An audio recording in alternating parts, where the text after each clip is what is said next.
ಈಗ ಒಂದು ಸಿಂಹ ಹೋಗ್ತಾ ಐತೆ, ಜಾರಿ ಹಂದಿಗಳು ಬಿದ್ದಂತ ಕೆಸರಲ್ಲಿ ಬಿದ್ದೈತಿ. ಕೆಸರಲ್ಲಿ ಬಿದ್ರೂ ವಾಯ್ಸ್ ಏನು? ಮೇಲೆ ಕೆಸರು, ಒಳಗಡೆ ಯಾರು? ಸಿಂಹನೇ. ಅದು ಹಂದಿಗಳ ಜೊತೆ ಮಿಕ್ಸ್ ಆಗೋದಿಲ್ಲ. ಮನ್ಸಿಟ್ರೆ ಹಂದಿಗಳನ್ನ ಖಾಲಿ ಮಾಡಿಬಿಡುತ್ತೆ. ನೀನು ಒಂದು ವೇಳೆ ಪಾಪದಲ್ಲೇ ಇದ್ರೂ ನೀ ನೀತಿವಂತನೇ. ನಿನ್ನೊಳಗಡೆ ಇರುವಂಥ ಅಭಿಷೇಕನೇ ಬೇರೆ. ಓ ಮೈ ಗಾಡ್. ಅಪ್ಪ, ಇವತ್ತು ನೀನು ಬಿದ್ದಿರ್ಬೋದು. ಇವತ್ತೊಂದು ವೇಳೆ ನಿನ್ನ ಪರಿಸ್ಥಿತಿ ಕೆಸರಲ್ಲಿ ಬಿದ್ದಿರುವಂಥ ಪರಿಸ್ಥಿತಿ ಇರ್ಬೋದು. ಕೆಸರಲ್ಲಿ ಬಿದ್ದಿರೋದಕ್ಕೆ ನೀನು ಪಾಪಿ ಲಿಸ್ಟಿಗೆ ಬರೋದಿಲ್ಲ. ಇವತ್ತು ಕಣ್ಣು ಪ್ರಾಬ್ಲಮ್ ಇದ್ದರೆ ಲೆನ್ಸಲ್ಲಿ ನೋಡ್ತಾರೆ, ಲಿವರ್ ಪ್ರಾಬ್ಲಮ್ ಇದ್ದರೆ ಸ್ಕ್ಯಾನ್ ಮಾಡ್ತಾರೆ ಅಲ್ವಾ? ಥ್ರೋಟಲ್ಲಿ ಇಲ್ಲ ಒಳಗಡೆ ಏನು ಪ್ರಾಬ್ಲಮ್ ಇದು ಅಂತ ಎಂಡೋಸ್ಕೋಪಿ ಇಡ್ತಾರೆ. ಹಾರ್ಟ್ ಪ್ರಾಬ್ಲಮ್ ಇದೆಯಾ ಅಂತ ಕಂಡುಹಿಡಿಯೋದಕ್ಕೆ ಎಕೋ ಟೆಸ್ಟು, ECG. ಹೌದು. ತಲೆಯಲ್ಲಿ ಏನಾದರೂ ಪ್ರಾಬ್ಲಮ್ ಇದೆ ಅಂತ ಕಂಡುಹಿಡಿಯೋಕ್ಕೆ MRI ಸ್ಕ್ಯಾನ್.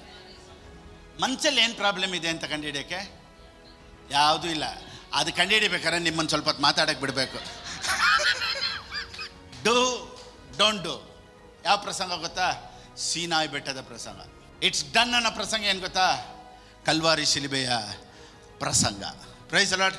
ಶಿಲುಬೆಯಲ್ಲಿ ದೇವರು ಹೇಳ್ತಾರೆ ಎಲ್ಲ ತೀರಿತು, ಎಲ್ಲ ಮುಗೀತು ಅಂತ ಏನು ಹೇಳ್ತಾರೆ ಗೊತ್ತಾ? ಇದನ್ನು ಮಾಡು ಅಂತ. ಇದಕ್ಕೆ ಮೇಲಿಲ್ಲ, ಎಲ್ಲ ತೀರಿತು ಅಂದರೆ ಬೇರೆ ನಾನು ಮಾಡಿದ್ದನ್ನು ನೀವು ನಂಬಿ ಸಾಕು, ಮಿಕ್ಕಿದ್ದೆಲ್ಲ ನಾನು ಮಾಡ್ತೀನಿ ನಿನಗೆ. ಓ ಮೈ ಗಾಡ್. ಸೊ ನಾವ್ just only one message. It's not about do and don't do. It's all about it's done. ಇವತ್ತು ನಮ್ಮ ಪ್ರಸಂಗ ಏನು ಗೊತ್ತಾ? ಡೂ ಆ್ಯಂಡ್ ಡೋಂಟ್ ಡೂ ಅಲ್ಲ. ನಮ್ಮ ಪ್ರಸಂಗ it's already done. It's already done. Every blessing is mine in the name of Jesus. Amen. All the miracles is mine in the name of Jesus. ನಾನೇನು ಹೇಳ್ತೀನಿ, ಆಪಲ್ ಐತೆ, orange ಐತೆ, ಸಪೋಟ ಐತೆ, ಸೀತಾಫಲ ಐತೆ, ಬಾಳೆಹಣ್ಣು ಐತೆ, ಮಾವಿನ ಹಣ್ಣು ಐತೆ, ಎಲ್ಲ ಐತೆ. ಆದರೆ ಒಳಗಡೆ ಭಯ ಐತೆ. ಇವ್ರಿಗೆ ಅದೆಲ್ಲ ಮುಖ್ಯ ಇರಲಿಲ್ಲ. ಯಾರ್ದು ಭಯ ಇವಾಗ? ದೇವ್ರದ್ದು. ನಾನೇನು ಹೇಳ್ತೀನಿ, ದೇವ್ರ ಹತ್ರ ನೀನು ಚೆನ್ನಾಗಿದ್ಬಿಟ್ರೆ ನಿನಗೆ 1000 ಬಾಳೆಹಣ್ಣು ತೋಟ ಬೇಡ, 1000 ಮಾವಿನ ತೋಟ ಬೇಡ, 1000 ಆಪಲ್ ತೋಟ ಬೇಡ, 1000 ಸಪೋಟದ ತೋಟ ಬೇಡ. ನೀನು ದೇವರು ಸಂತೋಷವಾಗಿದ್ದುಬಿಟ್ರೆ ಈಗಿರೋ ಮನೇನೆ ನಿನಗೆ ಏದೇನು ತೋಟ ಇದ್ದಂಗೆ ಇರ್ತೈತೆ. ಈಗಿರೋ ಬಿಸ್ನೆಸ್ಸೇ ನಿನಗೆ ಏದೇನು ತೋಟ ಇದ್ದಂಗೆ. ನೀನು ಒಂದು ದೊಡ್ಡ ಬಿಸ್ನೆಸ್ ಮ್ಯಾನ್ ಆಗಿರು, ನಿನಗೆ ದೇವ್ರು ಯಾರು ಅಂತ ಗೊತ್ತಿಲ್ಲ ಅಂದಮೇಲೆ ನಿನ್ನ ಹತ್ರ ಲಕ್ಷ ಇರ್ಬೋದು, ಕೋಟಿ ಇರ್ಬೋದು, but still you will live in fear. ನೀವು ರಕ್ಷಣೆ ಹೊಂದಿದ್ದ ದಿವಸ ಅವತ್ತು ನೀವು ರಕ್ಷಣೆ ಹೊಂದುತ್ತೀರಾ ಅಂತ ನಿಮ್ಗೆ ಗೊತ್ತಿತ್ತಾ? ಇಲ್ಲ ನೈಟ್ ಮಲಗಿಬಿಟ್ಟು ನಾಳೆ ನಾನು ರಕ್ಷಣೆ ಹೊಂದಬೇಕು, ಇವತ್ತು ನಾನು ಮಲಗಿಬಿಟ್ಟು ಬೆಳಿಗ್ಗೆ ಎದ್ದೇಳಬೇಕು ಅಂತ ಯಾರಾದರೂ ಪ್ಲ್ಯಾನ್ ಮಾಡಿದ್ರಾ? ಇಲ್ಲ. ಎಲ್ಲೋ ಅಕಸ್ಮಾತಾಗಿ ಎಲ್ಲೋ ಹೋದ್ರಿ, ಅಕಸ್ಮಾತಾಗಿ ಯಾರೋ ಒಬ್ಬರು ಮೀಟ್ ಮಾಡಿದ್ರಿ, ಅಕಸ್ಮಾತಾಗಿ ಒಂದು ಜಾಗಕ್ಕೆ ಹೋದ್ರಿ, ಅಕಸ್ಮಾತಾಗಿ ಒಂದು ಎಮ್ಮನ್ ಮೀಟ್ ಮಾಡಿದ್ರಿ, ಅಕಸ್ಮಾತಾಗಿ ಒಂದು ಟ್ರ್ಯಾಕ್ ಸಿಕ್ತು, ಅಥವಾ ಅಕಸ್ಮಾತಾಗಿ ಒಬ್ಬರನ್ನ ಯಾರೋ ಚರ್ಚೆಗೆ ಕರ್ಕೊಂಡೋದ್ರು, ಅಥವಾ ಯಾರೋ ಒಂದು ಫ್ರೆಂಡ್ ನಿಮ್ಮ ಹತ್ರ ಮಾತಾಡಿದ್ರು, ಅಥವಾ ಯಾರೋ ಒಂದು ಪಾಸ್ಟರ್ ನಿಮ್ಮ ಹತ್ರ ಮಾತಾಡಿದ್ರು. ಎಲ್ಲೋ ಒಂದು ಕಡೆ ನೀವು ಕನೆಕ್ಟ್ ಆಗಿ ಯೇಸು ಸ್ವಾಮಿನ ಸ್ವಂತ ರಕ್ಷಕನಾಗಿ ಸ್ವೀಕಾರ ಮಾಡ್ಕೊಬೇಕು ಅನ್ನೋ ದಿನ ಆವತ್ತಿತ್ತು. That was not your plan, that was God's plan. Praise the Lord. ಸರಿ, ಇವತ್ತು ನಾನು ರಕ್ಷಣೆ ಹೊಂದಕ್ಕೆ ಹೋಗ್ತಾ ಇದ್ದೀನಿ. ಯಾರಾದ್ರು ಕೇಳಿ, ಬ್ರದರ್ ಎಲ್ಲಿ ಹೋಗ್ತಾರೆ? ಇಲ್ಲ, ಇವತ್ತು ನಾನು ರಕ್ಷಣೆ ಹೊಂದಕ್ಕೆ ಹೋಗ್ತಾ ಇದ್ದೀನಿ. ಆ ರೀತಿ ಒಬ್ಬರು ರಕ್ಷಣೆ ಹೊಂದಿಲ್ಲ. ಸಿಸ್ಟರ್ ಎಲ್ಲಿ ಹೋಗ್ತಾ ಇದ್ದೀರಾ? ಇಲ್ಲ, ನಾನು ರಕ್ಷಣೆ ಹೊಂದಕ್ಕೆ ಹೋಗ್ತಾ ಇದ್ದೀನಿ. ಯಾರಿಗೂ ಗೊತ್ತಿಲ್ಲ. ಸೊ ನೀವು ಹೆಂಗೆ ರಕ್ಷಣೆ ಹೊಂದಿದ್ರಿ ಅಂತ ನಿಮಗೇ ಗೊತ್ತಿಲ್ಲ. ಯಾಕೆ ಗೊತ್ತಾ? ನೀವೇನೋ ಮಾಡೋಕ್ಕೆ ಹೋದ್ರಿ, ಅಲ್ಲಿ ದೇವರೊಂದು ಚಿತ್ತ ಇಟ್ಟಿದ್ರು. ಇವತ್ತು ನೀನೇನೇ ಮಾಡೋಕ್ಕೆ ಹೋಗು, ನಿನ್ನ ಆಶ್ವಾಸೋದಕ್ಕೆ ಒಂದು ಚಿತ್ತ ಅದೇ ಥರನೇ ಸೆಂಟ್ರಲ್ ಬರುತ್ತೆ. ನಿನ್ನನ್ನು ಆಶ್ವಾಸೋದಕ್ಕೆ ದೇವರು ನಿನ್ನ ಪ್ಲ್ಯಾನಲ್ಲೇ ಒಂದು ಪ್ಲ್ಯಾನ್ ಇಟ್ಟಿರ್ತಾರೆ. ದೇವರ ಪರಿಶುದ್ಧವಾದ ನಾಮಕ್ಕೆ ಸ್ತೋತ್ರ ಉಂಟಾಗಲಿ. ಇಲ್ಲಿ ಬಂದಂಥ ಮತ್ತು ಆನ್ಲೈನಲ್ಲಿ ನನ್ನನ್ನು ನೋಡ್ತಾ ಇರುವಂಥ ಎಲ್ಲರನ್ನೂ ಯೇಸು ಕ್ರಿಸ್ತನ ನಾಮದಲ್ಲಿ ನಿಮ್ಮನ್ನು ಆಹ್ವಾನಿಸ್ತೇನೆ. ಆಮೆನ್. ಜ್ಞಾನ, ಅಂಡರ್ಸ್ಟ್ಯಾಂಡಿಂಗ್ ಬಗ್ಗೆ ಕೆಲವೊಂದು ಕಾರ್ಯಗಳನ್ನು ನೋಡೋಣ. ಇರೋದರಲ್ಲೇ ಈ ಲೋಕದಲ್ಲಿ ಭಾಳ ಮುಖ್ಯವಾದಂಥ ಜ್ಞಾನ ಯಾವುದು ಅಂದರೆ ದೇವರನ್ನು ಅರಿತುಕೊಳ್ಳುವಂಥ ಜ್ಞಾನನೇ ಈ ಲೋಕದಲ್ಲೇ ಇರುವಂಥ ಮುಖ್ಯವಾದಂಥ ಜ್ಞಾನ. ಸೊ ಇವತ್ತು ದೇವರು ನಮ್ಗೆ ಕೊಟ್ಟಂಥ ಈ ಮಾತನಾಡುವಂಥ, ಪ್ರಸಂಗ ಮಾಡೋದಕ್ಕೆ, ಹಾಡೋದಕ್ಕೆ, ಆರಾಧನೆ ಮಾಡೋದಕ್ಕೆ, ರಕ್ಷಣೆ, ಇದೆಲ್ಲ ಒಂದು ದೊಡ್ಡ ದೇವರು ನಮ್ಗೆ ಕೊಟ್ಟಿರುವಂಥ ಒಂದು ದೊಡ್ಡ ಕೃಪೆ. Praise the lord. ಒಂದು ವೇಳೆ ನಾನು ದೇವ್ರನ್ನ ಅರ್ಥಕೊಳ್ದೆ, ಅಥವಾ ದೇವ್ರು ನನ್ನನ್ನು ಅರ್ಥಕೊಳ್ದೆ ಹೋಗಿದ್ರೆ, ಅಥವಾ ನಾನು ಈ ಸೇವೆಗೆ ಬರದೇ ಇದ್ದಿದ್ರೆ ಇಷ್ಟರಲ್ಲಿ ಯಾವತ್ತೂ ಸತ್ತೋಗ್ತಾಯಿದ್ದೆ. ಇವತ್ತು ಜೀವಂತವಾಗಿದ್ದೀನಿ ಅಂದರೆ ಇವತ್ತು ನಾನು ಸೇವೆ ಮಾಡ್ತಾ ಇರೋದ್ರಿಂದ. Price the lord. ಸೊ ಇವತ್ತು ಈ ಪ್ರಸಂಗ ಎಷ್ಟು ಜನರ ಪ್ರಾಣನ ಉಳಿಸ್ತೈತೆ ಅನ್ನೋದಕ್ಕಿಂತ ಈ ಪ್ರಸಂಗ ನನ್ನ ಪ್ರಾಣನ ಉಳಿಸ್ತೈತೆ. Praise the Lord. ಯಾರು ಬದುಕಬೇಕು ಅಂತ ನಾನು ಪ್ರಸಂಗ ಮಾಡ್ತೀನೋ ಇಲ್ವೋ, ಈ ಪ್ರಸಂಗ ಮಾಡ್ತಾ ಇರೋದ್ರಿಂದ ನಾನು ಬದುಕೊಂಡಿದ್ದೀನಿ.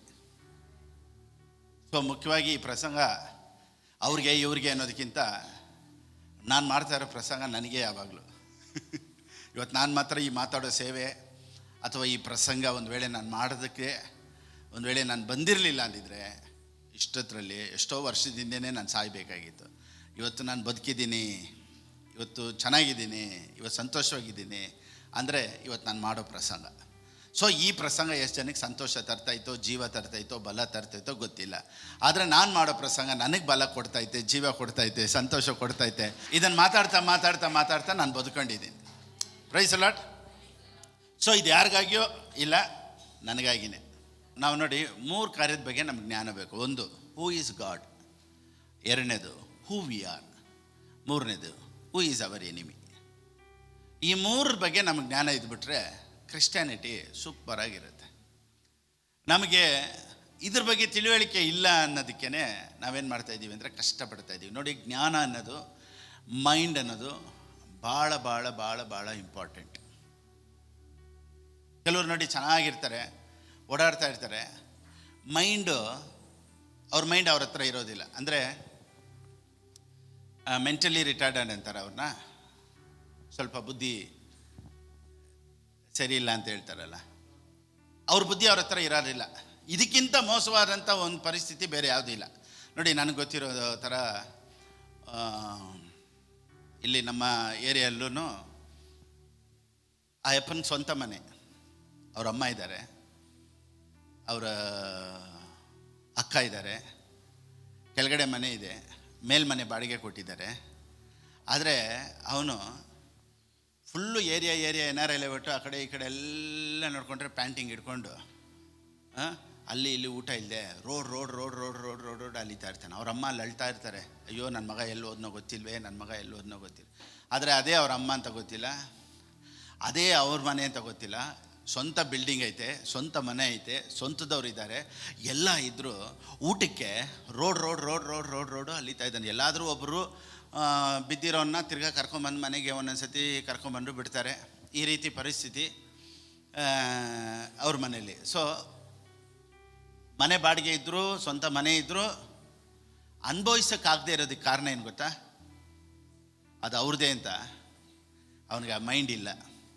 ಇವತ್ತು ಕ್ರಿಶ್ಚಿಯಾನಿಟಿಯಲ್ಲಿ ಎಲ್ಲ ಆಶೀರ್ವಾದಗಳು ನಮಗಿದ್ರೂ ನಾವು ಕಷ್ಟಪಡ್ತಾ ಇರೋದಕ್ಕೆ ಕಾರಣ ಏನಂದರೆ ಇದು ನಮ್ಮದೇ ಅನ್ನೋದು ಮೈಂಡ್ ನಮ್ಗೆ ಇನ್ನೂ ಬಂದಿಲ್ಲ. ಸೊ ಅದಕ್ಕೆ ಪೌಲನ್ ಏನು ಹೇಳ್ತಾನೆ ಗೊತ್ತಾ? ಸೊ ಯಾರಿಗಾದ್ರೂ ಒಂದು ಪ್ರಾಬ್ಲಮ್ ಅಂದರೆ ಪೌಲನು ಹೊಟ್ಟೆ ನೋವಾ, ಸರಿ ಪ್ರೇಯರ್ ಮಾಡ್ತೀನಿ, ಆಶೀರ್ವಾದಕ್ಕಾಗಿ ಪ್ರೇಯರ್ ಮಾಡ್ತೀನಿ, ಬಾಡಿಗೆ ಕಟ್ಟೋದಕ್ಕಾಗಿ ಪ್ರೇಯರ್ ಮಾಡ್ತೀನಿ, ಒಂದು ಬಿಸ್ನೆಸ್ಗಾಗಿ ಪ್ರೇಯರ್ ಮಾಡ್ತೀನಿ ಅಂತ ಪೌಲನ್ ಎಲ್ಲೂ ಪ್ರೇಯರ್ ಮಾಡಿಲ್ಲ. ಪೌಲನ್ ಮಾಡಿದಂಥ ಒಂದು ಮುಖ್ಯವಾದಂಥ ಪ್ರಾರ್ಥನೆಯಲ್ಲಿ ಒಂದು ಪ್ರಾರ್ಥನೆ ಯಾವುದು ಗೊತ್ತಾ? ದೇವರೇ, ಇವರ ಮನೋನೇತ್ರಗಳನ್ನು ಬೆಳಗಿಸು. ಇವಾಗ ನೋಡಿ, ಒಂದೊತ್ತು ಊಟಕ್ಕೂ ಏನು ಮಾಡ್ತಾ ಇದ್ದಾರೆ, ಅದು ಅವ್ರದ್ದೇ ಮನೆ, ಅದು ಅವ್ರಿಗೆ ಊಟ ಐತೆ, ಸ್ವಂತ ಮನೆ ಐತೆ ಅಂತ ಗೊತ್ತಿಲ್ಲದೆ ಊಟಕ್ಕೆ ಕಲ್ದಾಡ್ತಾ ಇರೋ ಥರ ನಮ್ಮಪ್ಪ ಯಾರು ಅಂತ ಗೊತ್ತಿಲ್ಲದೆ ಇರೋದ್ರಿಂದ ನಾವು ಏನು ಮಾಡ್ತಾಯಿದ್ದೀವಿ ಗೊತ್ತಾ? ಅಪ್ಪ ಇವತ್ತೊಂದು ದಿವಸ ಸ್ವಲ್ಪ ಊಟ ಏನಾದರೂ ಹಾಕಿದ್ರೆ, ಇವತ್ತೇನಾದರೂ ಊಟಕ್ಕೆ ಸಿಕ್ಕಿದ್ರೆ ನಮಗೆ ಚೆನ್ನಾಗಿರುತ್ತೆ. ದೇವರೇ, ಏನಾದರೂ ಒಂದು ಚಿಕ್ಕ ಅದ್ಭುತ ಆದರೂ ನನಗೆ ಮಾಡಪ್ಪ. ಇದೆಲ್ಲ ಯಾಕೆ ಕೇಳ್ತಾರೆ ಗೊತ್ತಾ? ಅವ್ರಿಗೆ ಅಂತ ಇರುವಂಥ ಆಶೀರ್ವಾದಗಳು ಇನ್ನೂ ಮನೋನೇತ್ರಗಳು ತೆರೆಯಲ್ಪಟ್ಟು ಇದೆಲ್ಲ ನಂದೇ ಅಂತ ಅವ್ರಿಗೆ ಗೊತ್ತಿಲ್ಲದೆ ಇರೋದ್ರಿಂದ ಇವತ್ತು ನಮ್ಮ ಪ್ರಾರ್ಥನೆಗಳು ಹೆಂಗಾಗ್ಬಿಟ್ಟಿದೆ ಅಂದರೆ ಇಟ್ಸ್ ಲೈಕ್ ಬೆಗ್ಗಿಂಗ್ ಪ್ರೇಯರ್. ಏನಾದರೂ ಮಾಡಪ್ಪ, ಇವತ್ತೊಂದು ಅದ್ಭುತ ಮಾಡಬಾರ್ದಾ ದೇವರೇ, ಇವತ್ತೇನಾದರೂ ಒಂದು ಮಾಡಿ. ದೇವ್ರು ಏನು ಹೇಳ್ತಾರೆ ಗೊತ್ತಾ? ಎಲ್ಲ ನಾನು ಮಾಡಿಟ್ಟಿದ್ದೀನಪ್ಪ. You have to command your authority, you have to decree. Amen. So ಅದಕ್ಕೇ ದೇವರು ಸಮುದ್ರ ನೋಡಿ ಮಾತನಾಡಿದ್ರು, ಬೆಟ್ಟ ನೋಡಿ ಮಾತನಾಡಿದ್ರು, ಆಮೇಲೆ ಅಂಜೂರದ ಮರ ಮಾತನಾಡಿದ್ರು, ಕುರುಡನ್ನು ನೋಡಿ ಮಾತನಾಡಿದ್ರು, ಸತ್ತಂಥವ್ರನ್ನ ಮಾತಾಡಿದ್ರು. ಇದೆಲ್ಲ ಏನಕ್ಕೆ ತೋರಿಸ್ಕೊಟ್ರು ಗೊತ್ತಾ? ನೋಡು, ನೀನು ಮಾತಾಡು, ನಿನಗೂ ಅದ್ಭುತಗಳು ನಡೆಯುತ್ತೆ ಅನ್ನೋದಕ್ಕೇ ಇದೆಲ್ಲ ಡಿಮಾನ್ಸ್ಟ್ರೇಷನ್ ಮಾಡಿ ನಮಗೆ ತೋರಿಸಿದ್ದು. Praise the lord. So we should use our authority. So ನಾವು ಯಾರು ಅಂತ ನಮ್ಗೆ ಗೊತ್ತಾದರೆ ಮಾತ್ರನೇ ನಮ್ಮ ಅಧಿಕಾರನ ನಾವು ಯೂಸ್ ಮಾಡೋದಕ್ಕೆ ಸಾಧ್ಯ. ಸೊ ಇವತ್ತು we should understand who we are. So ಕ್ರಿಸ್ತನಲ್ಲಿರುವಂಥ ಐಶ್ವರ್ಯ ಆಶೀರ್ವಾದಗಳು ನಮಗೇನು ಅನ್ನೋದು ನಮ್ಗೆ ಗೊತ್ತಾಗೋವರೆಗೂ ಸ್ವಲ್ಪ ಕಷ್ಟ. Price the lord. ಸೊ ಇವಾಗ ನಾನೇನು ಹೇಳ್ತೀನಿ ಅಂದರೆ, ಇವತ್ತು ನಮ್ಮ ಕೆಲಸ, ನಮ್ಮ ಚಿತ್ತ ಒಂದು ವೇಳೆ ನಾವು ನಮ್ಮ ಇಷ್ಟಕ್ಕೂ ಏನೋ ಮಾಡ್ತಾ ಇದ್ರೂ ದೇವರೊಬ್ಬರು ನಮ್ಮ ಹಿಂದೆ ಕೆಲಸ ಮಾಡ್ತಾ ಇದ್ದಾರೆ ಅನ್ನೋ ಅರಿವು ನಮಗೆ ಬರಬೇಕು. ದೇವ್ರ ಕಾರ್ಯ ಮಾಡ್ತಾ ಇದ್ದಾರೆ, ಕೆಲಸ ಮಾಡ್ತಾ ಇದ್ದಾರೆ, ಹೇಗಾದರೂ ನಿನ್ನನ್ನು ಒಂದು ಲೆವೆಲ್ಗೆ ತರಬೇಕು, ನಿನ್ನನ್ನು ಆಶೀರ್ವದಿಸಬೇಕು, ನಿನ್ನನ್ನು ಆರೋಗ್ಯದಿಂದ ಇಡಬೇಕು, ನಿನ್ನನ್ನು ಚೆನ್ನಾಗಿ ಇಡಬೇಕು ಅನ್ನೋದೇ ದೇವರ ಚಿತ್ತ. Price the lord. ಸೊ ನನ್ನ ಪ್ಲ್ಯಾನಲ್ಲೇ ದೇವರ ಪ್ಲ್ಯಾನೂ ನಡೀತಾ ಇರ್ತೈತೆ. ಸರಿ, ಓಕೆ. ಇವಾಗ ನೋಡಿ, ಅದಕ್ಕೆ ಉದಾಹರಣೆ ಈ ರೀತಿ ಹೇಳ್ತೀನಿ. ಇವತ್ತು ನೀವು ರಕ್ಷಣೆ ಹೊಂದಿದ್ದ ದಿವಸ, ಅವತ್ತು ನೀವು ರಕ್ಷಣೆ ಹೊಂದುತ್ತೀರಾ ಅಂತ ನಿಮ್ಗೆ ಗೊತ್ತಿತ್ತಾ? ಇಲ್ಲ ನೈಟ್ ಮಲಗಿಬಿಟ್ಟು ನಾಳೆ ನಾನು ರಕ್ಷಣೆ ಹೊಂದಬೇಕು, ಇವತ್ತು ನಾನು ಮಲಗಿಬಿಟ್ಟು ಬೆಳಿಗ್ಗೆ ಎದ್ದೇಳಬೇಕು ಅಂತ ಯಾರಾದರೂ ಪ್ಲ್ಯಾನ್ ಮಾಡಿದ್ರಾ? ಇಲ್ಲ. ಎಲ್ಲೋ ಅಕಸ್ಮಾತಾಗಿ ಎಲ್ಲೋ ಹೋದ್ರಿ, ಅಕಸ್ಮಾತಾಗಿ ಯಾರೋ ಒಬ್ಬರು ಮೀಟ್ ಮಾಡಿದ್ರಿ, ಅಕಸ್ಮಾತಾಗಿ ಒಂದು ಜಾಗಕ್ಕೆ ಹೋದ್ರಿ, ಅಕಸ್ಮಾತಾಗಿ ಒಂದು ಎಮ್ಮನ್ ಮೀಟ್ ಮಾಡಿದ್ರಿ, ಅಕಸ್ಮಾತಾಗಿ ಒಂದು ಟ್ರ್ಯಾಕ್ ಸಿಕ್ತು, ಅಥವಾ ಅಕಸ್ಮಾತಾಗಿ ಒಬ್ಬರನ್ನ ಯಾರೋ ಚರ್ಚೆಗೆ ಕರ್ಕೊಂಡೋದ್ರು, ಅಥವಾ ಯಾರೋ ಒಂದು ಫ್ರೆಂಡ್ ನಿಮ್ಮ ಹತ್ರ ಮಾತಾಡಿದ್ರು, ಅಥವಾ ಯಾರೋ ಒಂದು ಪಾಸ್ಟರ್ ನಿಮ್ಮ ಹತ್ರ ಮಾತಾಡಿದ್ರು, ಎಲ್ಲೋ ಒಂದು ಕಡೆ ನೀವು ಕನೆಕ್ಟ್ ಆಗಿ ಯೇಸು ಸ್ವಾಮಿನ ಸ್ವಂತ ರಕ್ಷಕನಾಗಿ ಸ್ವೀಕಾರ ಮಾಡ್ಕೊಬೇಕು ಅನ್ನೋ ದಿನ ಆವತ್ತಿತ್ತು. That was not your plan, that was God's plan. Praise the Lord. ಸರಿ, ಇವತ್ತು ನಾನು ರಕ್ಷಣೆ ಹೊಂದಕ್ಕೆ ಹೋಗ್ತಾ ಇದ್ದೀನಿ. ಯಾರಾದ್ರು ಕೇಳಿ, ಬ್ರದರ್ ಎಲ್ಲಿ ಹೋಗ್ತಾರೆ? ಇಲ್ಲ, ಇವತ್ತು ನಾನು ರಕ್ಷಣೆ ಹೊಂದಕ್ಕೆ ಹೋಗ್ತಾ ಇದ್ದೀನಿ. ಆ ರೀತಿ ಒಬ್ಬರೂ ರಕ್ಷಣೆ ಹೊಂದಿಲ್ಲ. ಸಿಸ್ಟರ್ ಎಲ್ಲಿ ಹೋಗ್ತಾ ಇದ್ರಾ? ಇಲ್ಲ, ನಾನು ರಕ್ಷಣೆ ಹೊಂದಕ್ಕೆ ಹೋಗ್ತೇನೆ. ಯಾರಿಗೂ ಗೊತ್ತಿಲ್ಲ. ಸೊ ನೀವು ಹೆಂಗೆ ರಕ್ಷಣೆ ಹೊಂದಿದ್ರಿ ಅಂತ ನಿಮಗೇ ಗೊತ್ತಿಲ್ಲ. ಯಾಕೆ ಗೊತ್ತಾ? ನೀವೇನೋ ಮಾಡೋಕ್ಕೆ ಹೋದ್ರಿ, ಅಲ್ಲಿ ದೇವರೊಂದು ಚಿತ್ತ ಇಟ್ಟಿದ್ರು. ಇವತ್ತು ನೀನೇನೇ ಮಾಡೋಕ್ಕೆ ಹೋಗೋ, ನಿನ್ನ ಆಶ್ವಾಸೋದಕ್ಕೆ ಒಂದು ಚಿತ್ತ ಅದೇ ಥರನೇ ಸೆಂಟ್ರಲ್ ಬರುತ್ತೆ.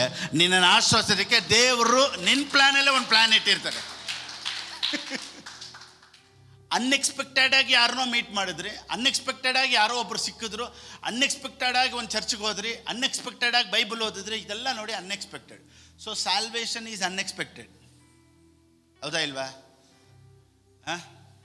ಸೊ ನಿಮ್ಮ ಕೆಲಸ ಮಾಡೋಕ್ಕೆ ಹೋಗ್ತಾ ಇದ್ದಂಗ್ಲೇ ರಕ್ಷಣೆ ನಿಮ್ಮ ದಾರಿಗೆ ಬಂತು. ಇನ್ನೊಂದ್ಸತಿ ಹೇಳ್ತೀನಿ, ನಿಮ್ಮ ಕೆಲಸ ಮಾಡ್ತಾ ಇದ್ದಂಗ್ಲೇ ರಕ್ಷಣೆ ನಿಮ್ಮ ದಾರಿಗೆ ಬಂತು. ಇವಾಗ ನಿಮ್ಮ ಕೆಲಸ ಮಾಡ್ತಾ ಇದ್ದಾಗಲೇ ಆಶೀರ್ವಾದ ನಿಮ್ಮ ದಾರಿಗೆ ಬರುತ್ತೆ. ಜಾಯ್ ನಿನ್ನ ದಾರಿಗೆ ಬರುತ್ತೆ. ಯಾಕೆ ಗೊತ್ತಾ?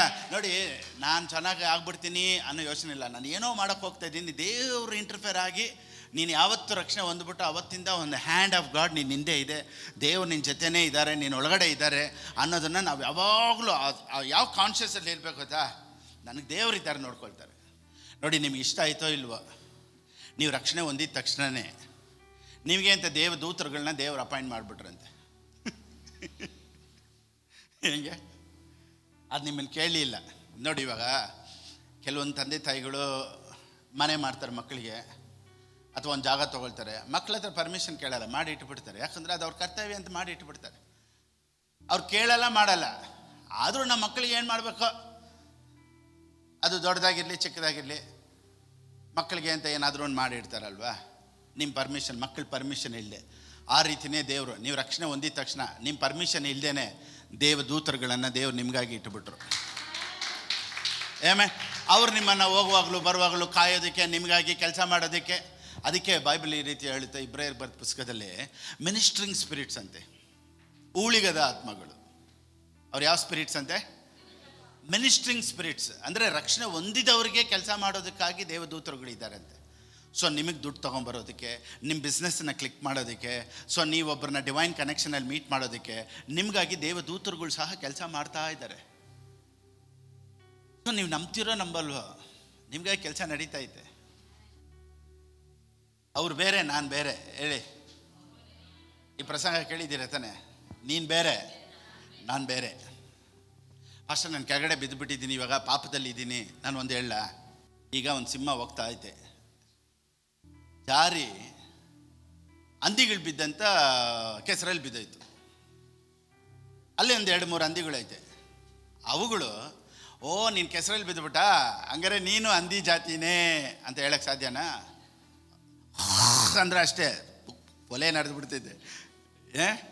ಇದು ಕೆಸರಲ್ಲಿ ಬಿದ್ದಿದ್ದಕ್ಕೆ ಅನ್ನುತ್ತಾ? ಕೆಸರಲ್ಲಿ ಬಿದ್ರೂ ವಾಯ್ಸ್ ಏನು? ಮೇಲೆ ಕೆಸರು, ಒಳಗಡೆ ಯಾರು? ಸಿಂಹನೇ. ಅದು ಹಂದಿಗಳ ಜೊತೆ ಮಿಕ್ಸ್ ಆಗೋದಿಲ್ಲ. ಮನ್ಸಿಟ್ರೆ ಹಂದಿಗಳನ್ನ ಖಾಲಿ ಮಾಡಿಬಿಡುತ್ತೆ. ನೀನು ಒಂದು ವೇಳೆ ಪಾಪದಲ್ಲೇ ಇದ್ರೂ ನೀ ನೀತಿವಂತನೇ, ನಿನ್ನೊಳಗಡೆ ಇರುವಂಥ ಅಭಿಷೇಕನೇ ಬೇರೆ. ಓ ಮೈ ಗಾಡ್. ಅಪ್ಪ, ಇವತ್ತು ನೀನು ಬಿದ್ದಿರ್ಬೋದು, ಇವತ್ತೊಂದು ವೇಳೆ ನಿನ್ನ ಪರಿಸ್ಥಿತಿ ಕೆಸರಲ್ಲಿ ಬಿದ್ದಿರುವಂಥ ಪರಿಸ್ಥಿತಿ ಇರ್ಬೋದು. ಕೆಸರಲ್ಲಿ ಬಿದ್ದಿರೋದಕ್ಕೆ ನೀನು ಪಾಪಿ ಲಿಸ್ಟಿಗೆ ಬರೋದಿಲ್ಲ.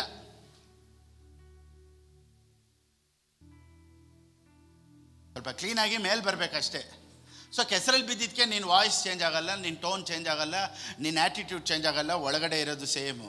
ಸೊ ದೇವರಿಂದ ಹುಟ್ಟಿರುವವ್ರಿಗೆ ಎಲ್ಲೇ ಬಿದ್ದಿದ್ರು ಆ ದೇವರು ಅನ್ನೋದು. ಅದಕ್ಕೆ ನೋಡಿ ಸೈತಾನನು ಕೆಲವ್ರನ್ನ ಪಾಪದಲ್ಲಿ ಬಿದ್ದಿದ್ರು ಅವ್ರನ್ನ ಮುಟ್ಟಲ್ಲ. ಯಾಕೆ ಗೊತ್ತಾ? ಅವನಿಗೆ ಗೊತ್ತು ಸಿಂಹ ಯಾವತ್ತಿದ್ರು ಸಿಂಹನೇ ಕಚ್ಚಿಬಿಡುತ್ತೆ ಅಂತ.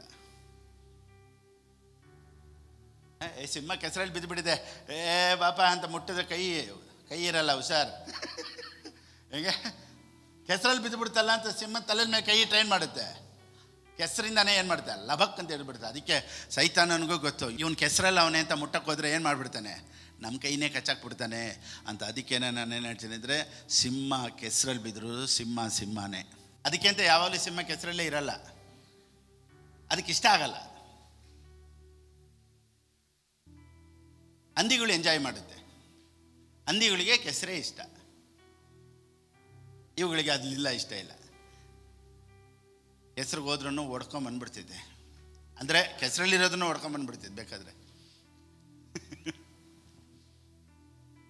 ಸೊ ನಾನು ನೀವು we are the sons of god. ಇವತ್ತೊಂದು ವೇಳೆ ಪರಿಸ್ಥಿತಿ ಇಲ್ಲದೆ ಇರೋ ಥರ ಇರ್ಬೋದು, ಒಂದು ವೇಳೆ ನಾನು ಬಿದ್ದಿರೋ ಪರಿಸ್ಥಿತಿಯಲ್ಲಿ ಇರ್ಬೋದು, ಒಂದು ವೇಳೆ ನನಗೆ ಪ್ರಾರ್ಥನೆ ಮಾಡದೇ ಇರುವಂಥ ಪರಿಸ್ಥಿತಿ ಇರ್ಬೋದು, ಬೈಬಲ್ ಓದೋಕ್ಕೆ ಆಗದೇ ಇರುವಂಥ ಪರಿಸ್ಥಿತಿಯಲ್ಲಿ ಇರ್ಬೋದು, ಯಾವುದೋ ಒಂದು ಯೋಚನೆಯಲ್ಲಿ ನೀವು ಅಟ್ಯಾಕ್ ಆಗಿ ಒಂದು ವೇಳೆ ತುಂಬ ದಿವಸ ಹಂಗೆ ಇರ್ಬೋದು. ಆದರೆ ಸಿಂಹನೇ. ಎಲ್ಲರೂ ಹೇಳಿ, ಏನು ಪಾಶ ನಮ್ಮನ್ನು ಸಿಂಹ ಅಂದ್ಬಿಟ್ರೆ? ಬೈಬಲ್ ಹೇಳುತ್ತೆ ನೀತಿವಂತನು ಸಿಂಹದ ರೀತಿ ಅಂತ. Righteous is like A lion ಅಂತ ಪ್ರಾವಬ್ಸ್ ಅಲ್ಲಿ ಐತೆ. ಜ್ಞಾನೋಕ್ತಿ ಬರೆದ ಪುಸ್ತಕದಲ್ಲಿ ಏನೈತೆ? ನೀತಿವಂತನ ಯಾರ ಥರ ಅಂತೆ? ಸಿಂಹ. ನೀತಿವಂತನ ಯಾರು? ಸಿಂಹ. ಸೈತಾನನ ಯಾರು?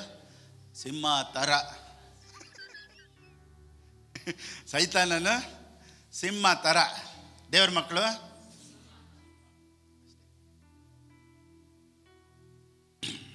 Thank you Jesus. ಸೊ ನಾವು ದೇವ್ರ ಬಗ್ಗೆ ಚೆನ್ನಾಗಿ ತಿಳ್ಕೊಬೇಕು. ನೋಡಿ ಒಂದು ವಾಕ್ಯ ಓದೋಣ ಬನ್ನಿ. ಜೇಮ್ಸ್ 1:23-24 ಇಲ್ಲಿಂದ ಓದೋಣ. ದೇವ್ರ ಚಿತ್ತ ಆದರೆ ಇವತ್ತು ಕಂಪ್ಲೀಟ್ ಮಾಡೋಣ, ಇಲ್ಲ ನೆಕ್ಸ್ಟ್ ವೀಕ್ ಕಂಟಿನ್ಯೂ ಮಾಡೋಣ. ಯಾಕೋಬನಿಗೆ ಬರೆದ ಪುಸ್ತಕ 1ನೇ ಅಧ್ಯಾಯ 23-24 ಓದಿ. ಯಾವನಾದರೂ ವಾಕ್ಯವನ್ನು ಕೇಳುವವನಾದರೂ ಅದರ ಪ್ರಕಾರ ನಡೆಯದಿದ್ದರೆ ಅವನು ಕನ್ನಡಿಯಲ್ಲಿ ತನ್ನ ಹುಟ್ಟು ಮುಖವನ್ನು ನೋಡಿದ ಮನುಷ್ಯನಂತಿರುವನು. ಇವನು ತನ್ನನ್ನು ನೋಡಿಕೊಂಡು ಹೋಗಿ ತಾನು ಹೀಗಿದ್ದೇನೆಂಬುದನ್ನು ಆ ಕ್ಷಣವೇ ಮರೆತು ಬಿಡುವನು. ನೋಡ್ಬೇಕಾದ್ರೆ ಜ್ಞಾಪನ ಇರುತ್ತೆ, ಮತ್ತೆ ಆಚೆ ಹೋಗಿದ ತಕ್ಷಣ ಏನು ಮಾಡ್ಬಿಡ್ತಾನಂತೆ? ಮರ್ತು ಬಿಡ್ತಾನೆ. ನಮ್ಮ ಐಡೆಂಟಿಟಿನ ನಾವು ಮರ್ತು ಬಿಡ್ತೀವಿ. ಇವಾಗ ನೋಡಿ, ಇವತ್ತು ನಮಗೊಂದು ಕೆಲಸ ಇರ್ಬೋದು, ದುಡ್ಡಿರ್ಬೋದು, ಆರೋಗ್ಯ ಇರ್ಬೋದು, ಯಾವುದೇ ವಿಧವಾದ ಆಶೀರ್ವಾದ ಇರ್ಬೋದು, ಎಲ್ಲದಕ್ಕೂ ಆತನೇ ಕಾರಣ. ಆಮೇಲೆ ಇವಾಗ ಒಂದು ಮೇಜರ್, ಒಂದು ಮೈನರ್. ಹುಡುಗ ಬಂದು ಮೇಜರು, ಹುಡುಗಿ ಬಂದು ಮೈನರ್. ಮೈನರ್ ಅಂದರೆ ಇನ್ನೂ 18 ಆಗಿಲ್ಲ, 16, 17 ಅಂತ ಇಟ್ಕೊಳ್ಳೋಣ. ಕರ್ಕೊಂಡು ಹೋಗ್ಬಿಟ್ಟ. ಯಾರ ಮೇಲೆ ಕೇಸ್ ಬೀಳೋದು? ಹುಡುಗನ ಮೇಲೆ, ಹುಡುಗಿ ಮೇಲೆ? ಇಷ್ಟಕ್ಕೂ ಹುಡುಗಿನೇ ಓಡೋಗಿರ್ತಾಳೆ ಜೊತೆಲಿ, ನಾನು ಬರ್ತೀನಿ ಅಂತ. ಆದರೂ ಕೇಸ್ ಹೆಂಗೆ ಹೋಗುತ್ತೆ? ಹುಡುಗನ ಮೇಲೆ ಹೋಗೋದು. ಏನಕ್ಕೆ? ಬ್ರೈನ್ ವಾಶ್ ಮಾಡುತ್ತೆ. ಕರೆಕ್ಟ್. ಅವನೇನು ಮಾಡಿರ್ತಾನೆ ಹುಡುಗಿನ? ಇವಳಿಗೆ ನೋಡಿ 18ಗೆ ನಾಳೆ ಇನ್ನೂ ಒಂದು ದಿವಸ ಐತೆ ಅಂದ್ರೂ, ನಾಳೆ 18ನೇ ವರ್ಷ ಅಂದ್ರೂ ಒಂದು ದಿವಸ ಹಿಂದೆ ಇದ್ರೂ ಕೇಸ್ ಹೆಂಗೆ ಫೈಲ್ ಆಗುತ್ತೆ ಗೊತ್ತಾ? ಆ ಹುಡುಗಿನ ಇವನು ಬ್ರೈನ್ ವಾಶ್ ಮಾಡಿದ್ದಾನೆ ಅಂತ ಆ ಹುಡುಗಿನೇ ತಪ್ಪು ಮಾಡಿದರು. ಎಲ್ಲ ಕೇಸು ಫೈಲ್ ಆಗೋದು ಯಾರ ಮೇಲೆ ಗೊತ್ತಾ? ಅವನ ಮೇಲೆ, ಮೇಜರ್. Price lord. ಸೊ ಅವನ್ನ ಈ ಹುಡುಗಿನ ಏನು ಮಾಡಿದ್ದಾನೆ? ಅವನು ಕನ್ವಿನ್ಸ್ ಮಾಡಿದ್ದಾನೆ, ಬ್ರೈನ್ ವಾಶ್ ಮಾಡಿದ್ದಾನೆ. ಇವತ್ತು ನನ್ನನ್ನು ನಿಮ್ಮನ್ನು ಕನ್ವಿನ್ಸ್ ಮಾಡಿರೋದು ಯಾರು? ರಕ್ಷಣೆ ಹೊಂದೋದಕ್ಕೆ ಕನ್ವಿನ್ಸ್ ಮಾಡಿರೋದು ಯಾರು? ಪವಿತ್ರ ಆತ್ಮನು ಅಲ್ವಾ? ಇವತ್ತು ನಾವು ಅಪ್ಪ ತಂದೆ ಅಂತ ಕರಿತೀವಿ ಅಂದರೆ ನಮ್ಮನ್ನು ಕನ್ವಿನ್ಸ್ ಮಾಡಿರೋದು ಯಾರು? ಸೊ ಎಲ್ಲ ಕೇಸು ಯಾರ ಮೇಲೆ ಹೋಗ್ಬೇಕು? ಅವ್ರ ಮೇಲೆ. ಸೊ ಇವತ್ತು ನಾನು ಆಶೀರ್ವಾದವಾಗಿದ್ದೀನಿ ಅಂದರೆ ಎಲ್ಲ ಕೇಸು ಅವ್ರ ಮೇಲೆ, ಅದು ನಂದು ಸೇರಿದಲ್ಲ. ಈ ಎಸ್ ಬ್ರೈನ್ ವಾಶ್ಡ್. ಸೊ ಹುಡುಗಿ ಹೊರಗಡೆ ಹೋದಾಗ ಆ ಹುಡುಗನ ಇವನೇ ಕನ್ವಿನ್ಸ್ ಮಾಡಿರೋಂಥ ಹುಡುಗಿಗೆ ಏನೂ ಇಲ್ಲಪ್ಪ, ಎಲ್ಲ ಕಾರಣ ಯಾರು? ಹುಡುಗನೇ ಅಂತ ಹೇಳ್ತಾರಲ್ವಾ? ಸೊ ನಾನು ಚೆನ್ನಾಗಿದ್ದೀನಿ, ನನಗೆ ಆಶೀರ್ವಾದವಾಗಿದ್ದೀನಿ, ನನಗೆ ಜೀವ ಐತೆ, ಬಲ ಐತೆ, ಆರೋಗ್ಯ ಐತೆ, ಸೇವೆ ಐತೆ ಅಂದರೆ ಅದೆಲ್ಲ ನಂದಲ್ಲ ರೀ. ನನ್ನನ್ನು ಕನ್ವಿನ್ಸ್ ಮಾಡಿ ಇವತ್ತಿನವರೆಗೂ ಜೀವವಾಗಿಟ್ಟಿರುವಂಥ ಒಬ್ಬರು ದೇವರು ನಮ್ಮ ಹಿಂದೆ ಇದ್ದಾರೆ. ಸೊ ಕೇಸ್ ಹೆಂಗೆ ಅವ್ರ ಮೇಲೆ ಹೋಗುತ್ತೋ, ಮಹಿಮೆ ಅಲ್ಲ, ಅವ್ರಿಗೆ ಹೋಗುತ್ತೆ. ಸೊ ಇವತ್ತು ನಾನು ಇಲ್ಲಿದ್ದೀನಿ ಅಂದರೆ ದೇವರೇ ಎಲ್ಲ ಮಹಿಮೆ ನಿನಗಪ್ಪ. ಇವತ್ತು ನಾನು ಜೀವಂತವಾಗಿದ್ದೀವಿ ಅಂದರೆ ದೇವರೇ ಎಲ್ಲ ಮಹಿಮೆ ನಿನಗಪ್ಪ. ನಾನು ಆರೋಗ್ಯವಾಗಿದ್ದೀನಿ ಅಂದರೆ ಎಲ್ಲ ಮಹಿಮೆ ನಿನಗೆ. ನಾಳೆ 1,00,000 ನನ್ನ ಕೈಯಲ್ಲಿ ಬರ್ತೈತೆ ಅಂದರೆ ಮಹಿಮೆ ನಿನಗೆ. ನಾಳೆ 1,000,000 ಬರುತ್ತೆ ಅಂದರೆ ಆ ಮಹಿಮೆನೂ ನಿನಗೆ. ಸೊ ಇದೊಂದು ವೇಳೆ 1000ದಲ್ಲಿ ಹ್ಯಾಂಡಲ್ ಮಾಡ್ತಾ ಇರ್ಬೋದು ನಾವು. ದಿನಗಳು ಬರುತ್ತೆ, ಸಡನ್ನಾಗಿ ಯು ವಿಲ್ ಹ್ಯಾಂಡಲ್ ಲ್ಯಾಕ್ಸ್. ಸಡನ್ನಾಗಿ ದೇವರು ಏನು ಮಾಡ್ತಾರೆ ಗೊತ್ತಾ, ಸಡನ್ನಾಗಿ ಕ್ರೋಸ್ ನಿನ್ನ ಕೈ ಕೊಡ್ತಾರೆ. So you will handle crores. So ಇವತ್ತು 1000ದಲ್ಲೂ ನೀನೇಪ್ಪ, 1,00,000ದಲ್ಲೂ ನೀನೇ, ಕೋಟಿಯಲ್ಲೂ ನೀನೇ ಅಂತ ಯಾವಾಗ ನಾವು ಬಂದ್ಬಿಡ್ತೀವೋ ನಿಮಗೆ ದುಡ್ಡು ಒಂದು ಪ್ರಾಬ್ಲಮ್ ಆಗಿರೋದಿಲ್ಲ. Praise the lord. ನೋಡಿ, 1,000 ರೂಪಾಯಲ್ಲಿ ಎಲ್ಲ ನೀನೇಪ್ಪ ಅಂತ ಹೇಳಿ 100 ರೂಪಾಯಿ ಎತ್ತಿಟ್ಬಿಡ್ತೀವಿ. 2,000 ರೂಪಾಯಿ ಬಂದರೂ ನಾವೇನು ಮಾಡಿಬಿಡ್ತೀವಿ, ನೀನೇಪ್ಪ ಅಂತ ಎತ್ತಿಟ್ಬಿಡ್ತೀವಿ. 10,000 ರೂಪಾಯಿ ಬಂದರೂ 1,000 ರೂಪಾಯಿ ಎತ್ತಿಟ್ಬಿಡ್ತೀವಿ. ಈ 10 ಲಕ್ಷ ಬಂದಾಗ 1 ಲಕ್ಷ ಎತ್ತಿಡ್ಬೇಕು ನೋಡ್ದಾ, ಆಗ ಮಾತ್ರನೇ ಇದು ನಿಜವಾಗ್ಲೂ ದೇವರ ಇಲ್ಲ ನಂದ ಅಂತ ಯೋಚನೆ ಮಾಡೋಕ್ಕೆ ಸ್ಟಾರ್ಟ್ ಮಾಡ್ತೀವಿ. ಯಾಕೆ ಗೊತ್ತಾ, ಅಲ್ಲಿ ದೊಡ್ಡ ಅಮೌಂಟ್. ಸೊ ಒಂದು 50 ಲಕ್ಷ ದೇವ್ರು ಕೊಟ್ಬಿಟ್ರು ಅಂದರೆ 5 ಲಕ್ಷ ಪಾಸ್ಟ್ರು ಕೊಡ್ಬೇಕಾ? ಇವಾಗ ಏನಾಗ್ತೈತೆ ಅಂದರೆ ಇದು ನಿಜವಾಗ್ಲೂ ದೇವರ ಇಲ್ಲ, ಇದು ಹೆಂಗೋ ಬೈ ಚಾನ್ಸಲ್ಲಿ ನನಗೆ ಬಂದೈತೆ, ನಾವು ಯಾಕೆ ಕೊಡಬೇಕು? ನೋಡಿ, ಅಲ್ಲಿ ನಾವು ಎಡವಟ್ ಆಗಿಬಿಡ್ತೀವಿ. ಸೊ 1000ದಲ್ಲಿ ದೇವರು ಅಂತ ಹೇಳ್ತೀವಿ, 10,000ದಲ್ಲಿ ದೇವರು ಅಂತೀವಿ, 1,00,000ದಲ್ಲಿ ಹೇಳ್ತೀವಿ. ಆದರೆ ಲಕ್ಷಾನುಗಟ್ಟಲೆ ಬಂದಾಗ ನಮ್ಮ ಕೈಲಿ ಹ್ಯಾಂಡಲ್ ಮಾಡೋಕ್ಕಾಗಲ್ಲ. ಯಾಕೆ ಗೊತ್ತಾ, ಆವಾಗ ದೇವರು ಅಂತ ಹೇಳೋದಕ್ಕೆ ನಮ್ಮ ಕೈಲಿ ಕಷ್ಟ ಆಗುತ್ತೆ. ಅದಕ್ಕೇ ದೇವರು ಇವತ್ತು ನಿನ್ನನ್ನು ಸ್ವಲ್ಪ ಸ್ವಲ್ಪ ಸ್ವಲ್ಪ ಸ್ವಲ್ಪ ಆಶೀರ್ವದಿಸೋದಕ್ಕೆ ಕಾರಣ ಏನಂದರೆ, ನಿನಗೆ ಫುಲ್ಲ ಕಂಪ್ಲೀಟಾಗಿ ಇವತ್ತು ಏನೇ ಇಲ್ವಾ ಎಲ್ಲ ನೀನೇಪ್ಪ ಅಂತ ನಾವು ಕಲಿಬೇಕು. ಅದಕ್ಕೆ ಒಬ್ಬ ಮನುಷ್ಯನ ದೇವರು ಆಶೀರ್ವದಿಸ್ಬೇಕು ಅಂದರೆ ಫ್ರಮ್ ಸ್ಕ್ರ್ಯಾಚಿಂದ ದೇವರು ಆಶೀರ್ವದಿಸೋದಕ್ಕೆ ಕಾರಣ ಏನು ಗೊತ್ತಾ, ಫ್ರಮ್ ಝೀರೋಯಿಂದ ಆಶೀರ್ವದಿಸೋದಕ್ಕೆ ಕಾರಣ ಏನು ಗೊತ್ತಾ. ನೋಡಿ, ನಾನು ಸೇವೆಗೆ ಬರಬೇಕಾದ್ರೇ ದೇವರು ನನಗೊಂದು 1 ಕೋಟಿ ಯಾರ ಮುಖಾಂತರ ಒಂದು 5 ಕೋಟಿ ಕೊಟ್ಬಿಟ್ಟು, ತಗೋಪ್ಪ ನೀನು ಇಟ್ಕೊಂಡು ಸೇವೆಗೆ ಬಂದಿದ್ರೆ ನನ್ನ ಸೇವೆ ಹೆಂಗಿರ್ತಾಯಿತ್ತು, ಜಾಲಿಯಾಗಿ ರುಸ್ತಮಾಗಿ ಮಾತಾಡ್ಬೋದು, ಮಲ್ಕೊಬೋದು, ಹೆಂಗಾದರೂ ಮಾಡ್ತಾಯಿದ್ವಿ. ಆದರೆ ಎಲ್ಲನೂ ದೇವರೇ ಅಂತ ಝೀರೋ ಅಂತ ಯಾಕೆ ಗೊತ್ತಾ ಕರ್ಕೊಂಬಂದರು. ಒಂದೊಂದು ಹಂತದಲ್ಲೂ ದೇವ್ರನ್ನ ನೋಡಿ ಇದು ನೀನೇ ಅಪ್ಪ, 1000ಕ್ಕೆ ಸ್ತೋತ್ರಪ್ಪ ಅಪ್ಪ, 1,00,000ಕ್ಕೆ ಸ್ತೋತ್ರಪ್ಪ ಅಪ್ಪ, ಒಂದೊಂದಕ್ಕೂ ನೀನೇಪ್ಪ ಅಂತ ಈ ಥರ ನನ್ನನ್ನು ಟ್ರೈನ್ ಅಪ್ ಮಾಡೋದಕ್ಕಾಗಿಯೇ ಇವತ್ತು ನನ್ನನ್ನು ಝೀರೋಯಿಂದ ದೇವ್ರಂಗೆ ಕರ್ಕೊಂಬರೋದು. ಆಮೇನ್. ಇವತ್ತೊಂದು ವೇಳೆ ನಿನ್ನ ಹತ್ರ ಸ್ವಲ್ಪ ಕಾಸಿರ್ಬೋದು, ಆ ಸ್ವಲ್ಪದಲ್ಲೇ ಹೇಳಿ ನೀನೇ. Praise the lord. ನಾಳೆ ದಿನಗಳು ಬರುತ್ತೆ, you will handle lakhs and crores. Amen. Praise the lord.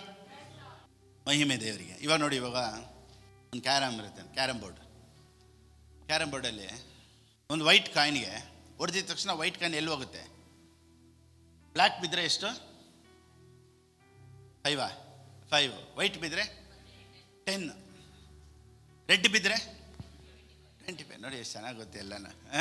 Right, super. ಈಗ ರೆಡ್ ಹಾಕಿದ ತಕ್ಷಣ ಇನ್ನೊಂದು ಹೊಡಿಬೇಕು. ಸೊ ರೆಡ್ ಹೋಗಿ ಒಳಗಡೆ ಬಿದ್ದುಬಿಟ್ಟು ನಾನು ಬಿದ್ದುಬಿಟ್ಟೆ ಅಂತ ಹೇಳೋಕ್ಕಾಗುತ್ತಾ? ರೆಡ್ಡನ್ನು ಬೀಳ್ಸಿದ್ಯಾ ಅದು? ಸ್ಟ್ರೈಕರ್. ಎಲ್ಲರೂ ಹೇಳಿ, ನೀನೇನು ಬೀಳ್ಸೋದು ಒಂದು ಸ್ಟ್ರೈಕರ್.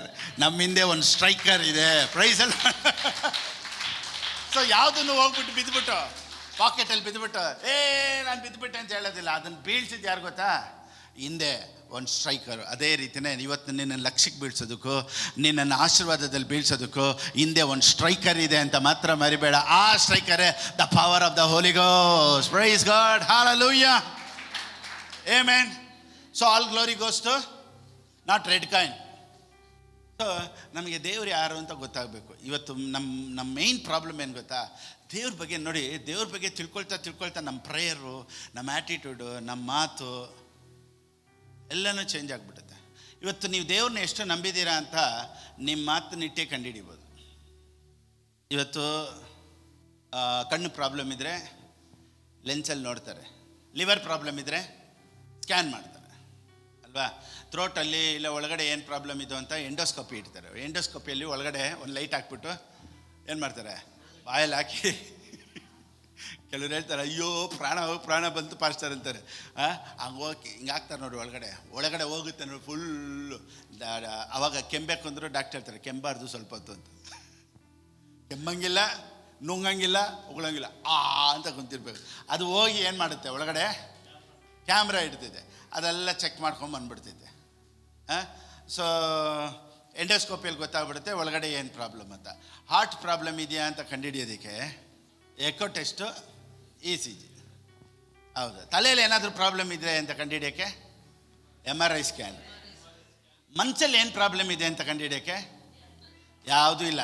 ಅದು ಕಂಡುಹಿಡಿಬೇಕಾದ್ರೆ ನಿಮ್ಮನ್ನು ಸ್ವಲ್ಪ ಹೊತ್ತು ಮಾತಾಡೋಕ್ಕೆ ಬಿಡಬೇಕು. ಸೊ ಎಲ್ಲ ಟೆಸ್ಟ್ಗೂ ಒಂದೊಂದು ಎಕ್ವಿಪ್ಮೆಂಟ್ಸ್ ಇರ್ತಿದೆ, ಅದನ್ನ ಇಟ್ಟು ಕಂಡುಹಿಡಿದು ಬಿಡ್ಬೋದು. ನಿಮ್ಮ ಮನಸ್ಸಲ್ಲಿ ಏನು ಪ್ರಾಬ್ಲಮ್ ಇದೆ ಅಂತ ನಮ್ಗೆ ಹೆಂಗೆ ಗೊತ್ತಾಗುತ್ತೆ ಅಂದರೆ, ನಿಮ್ಮನ್ನೊಂದು 5 ನಿಮಿಷ ಮಾತಾಡೋಕ್ಕೆ ಬಿಟ್ಬಿಟ್ರೆ ಇಷ್ಟಕ್ಕೂ ಮಾತಾಡ್ತೀನಿ ನೋಡಿ, ಬ್ಯಾ ಬ್ಯಾ ಬ್ಯಾ ಬ್ಯಾ ಬ್ಯಾ ಬ್ಯಾ ಬ್ಯಾ, ಅವಾಗ ಗೊತ್ತಾಗುತ್ತೆ ನಿನಗೆ ಇದೇ ಪ್ರಾಬ್ಲಮ್ಮು ಅಂತ. ಕೆಲವ್ರು ಮಾತಾಡೋದನ್ನ ಇಟ್ಟೇ ಕಂಡುಹಿಡಿರ್ಬೋದು ಇವ್ರು ಎಷ್ಟು ದೇವ್ರನ್ನ ನಂಬಿದ್ದಾರೆ ಇಲ್ಲ ನಂಬಿಲ್ಲ ಅಂತ.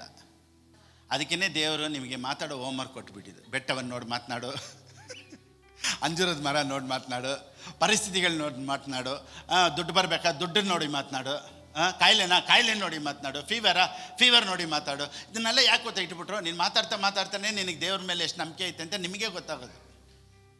ಕನ್ನಡಿ ನೋಡಿದಾಗಲ್ಲ, you are so smart, you look so young, I will never become old in the name of Jesus. ಕನ್ನಡಿ ಮಾತಾಡ್ತೀರಾ? ಕನ್ನಡಿಯಲ್ಲಿ ನೋಡಿದಾಗಲ್ಲ, ಯಾಕೆ ತಾನೇ ಈ ಹುಟ್ಟಿದೆಯೋ, ಛೇ ನನಗೇನ ಇದು. ಕನ್ನಡಿ ನೋಡಿದಾಗಲ್ಲ ನಮಗೇ ನಮ್ಮ ಮೇಲೆ ಇರಿಟೇಷನ್. ಯಾಕೆ ಗೊತ್ತಾ? ಅಷ್ಟು ಪ್ರಾಬ್ಲಮ್ಗೆ ನಮ್ಮ ಮೈಂಡ್ ಸೆಟ್ ಏನಾಗ್ತೈತೆ, ನಮ್ಮನ್ನು ನೋಡಿದ್ರೇ ನಮ್ಗೆ ಇರಿಟೇಷನ್ ಆಗ್ತಾಯಿದೆ. ಅದಕ್ಕೇ ನಾವು ಯಾರು ಅಂತ ತಿಳ್ಕೊಳ್ಳೋದು ಭಾಳ ಮುಖ್ಯ. Praise lord. ನಾವು ಯಾರು ಅಂತ ತಿಳ್ಕೊಬೇಕು, ಇನ್ನೊಂದು ದೇವ್ರು ಯಾರು ಅಂತ ತಿಳ್ಕೊಬೇಕು. ನೋಡಿ ದೇವ್ರು ಏನು ಹೇಳ್ತಾರೆ, ಬನ್ನಿ ಪಾಸ್ಟರ್ ಇದುವರೆಗೂ ಒಂದು ವಾಕ್ಯನೇ ಎತ್ತಿಲ್ವಾ, ಇವಾಗ ಹೋಗೋಣ ಬನ್ನಿ. ಯೆಶಾಯನಿಗೆ ಬರೆದ ಪುಸ್ತಕ 1ನೇ ಅಧ್ಯಾಯ 3ನೇ ವಾಕ್ಯ. The book of Isaiah chapter 1:3. ಎತ್ತು ಯಜಮಾನನನ್ನು, ಕತ್ತೆ ಒಡೆಯನ ಕೊಟ್ಟಿಗೆಯ ಗೊದಲಿಯನ್ನು ತಿಳಿದಿರುವವು. ಇಸ್ರಾಯೇಲ್ ಜನರಿಗೂ ತಿಳುವಳಿಕೆ ಇಲ್ಲ, ನನ್ನ ಪ್ರಜೆಯು ಆಲೋಚಿಸುವುದೂ ಇಲ್ಲ. ಸೊ ಯಾವಾಗ ತಿಳುವಳಿಕೆ ಇರೋದಿಲ್ವೋ ನಾವು ಯಾರು ಅಂತ ನಮ್ಗೆ ಗೊತ್ತಾಗೋದಿಲ್ಲ. ನೋಡಿ ಇಲ್ಲಿ ದಾನಿಯೇಲನಿಗೆ ಬರೆದ ಪುಸ್ತಕ 4ನೇ ಅಧ್ಯಾಯ, the book of Daniel chapter 4:30 ಕನ್ನಡದಲ್ಲಿ ಓದ್ಮ. ನೋಡಿ ಇವಾಗ ರಾಜನಿಗೆ ಹೆಂಗೆ ಹುಚ್ಚಿಡಿತು, ಅವನು ಏನು ಮಾಡ್ದ, ಏನು ಉಲ್ತಿಂದ, ಅದೆಲ್ಲ ನಾನು ಅದ್ರ ಬಗ್ಗೆ ಹೋಗ್ತಾ ಇಲ್ಲ. ವೆನ್ ಅಂಡರ್ಸ್ಟ್ಯಾಂಡಿಂಗ್ ರಿಟರ್ನ್ಸ್ ಈ ಗ್ಲೋರಿಫೈಡ್ ಗಾಡ್. ಅವನ ಮೈಂಡ್ ಸೆಟ್ ತಿರ್ಗಾ ವಾಪಸ್ ಬಂದಾಗ, ಈಗ ಒಂದು ಪ್ರಾಣಿ ಥರ ಹುಲ್ಲನ್ನು ಮೇಯ್ತಾ ಇದ್ದವನು ಇವಾಗ ಬಂದ್ಬಿಟ್ಟು ಹೇಳ್ತಾನೆ, ಅಪ್ಪ ನೀನೇ ಎಲ್ಲ ಅಂತ ಹೇಳ್ತಾನೆ. ನೋಡಿ ಇವನಿಗೆ ಮೈಂಡ್ ಸೆಟ್ ಹೋಗಿ ತಿರ್ಗಾ ಬುದ್ಧಿ ಬಂತು. ಈಗ ರಾಜನ ಬುದ್ಧಿ ಹೋಗಿದ ತಕ್ಷಣ ನೋಡಿ ಹುಚ್ಚನಿಗೆ ಹೇಳನಲ್ಲ ಕತೆ, ಇವನು ನೋಡಿ ಹುಚ್ಚಿನ ಥರ ಎಲ್ಲ ಹುಲ್ ಮೇಯ್ತಾ ಇದ್ನಂತೆ. ಅರಮನೆ ಇದ್ದರು, ಕೆಲ್ಸದವ್ರು ಇದ್ದರು, ಕೈ ತಟ್ಟಿದ್ರೆ ಬನ್ನಿ ಅಂದರೆ ಬರೋರು, ಹೋಗಿದ್ರೆ ಹೋಗೋರು, ಸೈನಿಕರಿದ್ದರು, ಕೆಲ್ಸದವ್ರಿದ್ರು, ಅರಮನೆ ಐತೆ, ಆದರೆ ಹುಲ್ ತಿಂತವನೆ, ಹುಲ್ಲನ್ನು ಮೇಯ್ತಾ ಇದ್ನಂತೆ ಪ್ರಾಣಿ ಥರ. ಯಾಕೆ? ಅದಕ್ಕೇ ಕ್ರಿಶ್ಚಿಯಾನಿಟಿಯಲ್ಲಿ ಏನಿಲ್ಲ ಅಂತಿಲ್ಲ, ಬುದ್ಧಿ ಒಂದಿಲ್ಲ ಅಷ್ಟೇ. ದೇವ್ರು ಮಾಡಬೇಕಾಗಿದ್ದು ಯಾವುದೂ ಇಲ್ಲ, ಎಲ್ಲನೂ ಮಾಡಿ ಆಯಿತು. ಈಗ ಅದು ನನ್ನ ಹತ್ರ ಬರಬೇಕು, ಅದಕ್ಕೆ ಬೇಕಾದಂಥ ಡಿಕ್ಲರೇಷನ್, ಅದಕ್ಕೆ ಬೇಕಾದಂಥ ಕನ್ಫೆಷನ್, ಅದಕ್ಕೆ ಬೇಕಾದಂಥ ಮಾತು, ಅದಕ್ಕೆ ಬೇಕಾದಂಥ ನಂಬಿಕೆನ ನನ್ನ ಒಳಗಡೆ ಬೆಳೆಸ್ಕೊಬೇಕೇ ಹೊರತು ದೇವ್ರನ್ನ ಏನೋ ಮಾಡಬೇಕು ಅಂತ ನಾವು ದೇವ್ರನ್ನ ಹಠ ಮಾಡಬಾರ್ದು. ದೇವರೇ ನೀನು ಮಾಡಲೇಬೇಕು ಅಂತ ದೇವ್ರು ಹೇಳ್ತಾರೆ. ಇನ್ನೇನಪ್ಪ ಮಾಡಲಿ, ಪ್ರಾಣನೇ ಕೊಟ್ಟಾಯ್ತು, ಇನ್ನೇನು ಮಾಡಬೇಕು? ಕೆಲವರು ಹೇಳ್ತಾರೆ ನೋಡಿ, ನಾವು ಪ್ರಾರ್ಥನೆ ಮಾಡೋಣ, ಎಲ್ಲ ತಡೆಗಳನ್ನು ಹೊಡೆದಾಕ್ಬಿಡೋಣ, ಬನ್ನಿ ಎಲ್ಲನೂ ಸೇರ್ಕೊಂಡು ಏನು ಮಾಡೋಣ, ತಡೆಗಳನ್ನು ಹೊಡೆದಾಕ್ಬಿಡೋಣ. ನೋಡಿ ಬೈಬಲ್ ಹೇಳುತ್ತೆ, ರೆವಲ್ಯೂಷನ್ ಪ್ರಕಟಣೆ 3:8 ಓದಿ.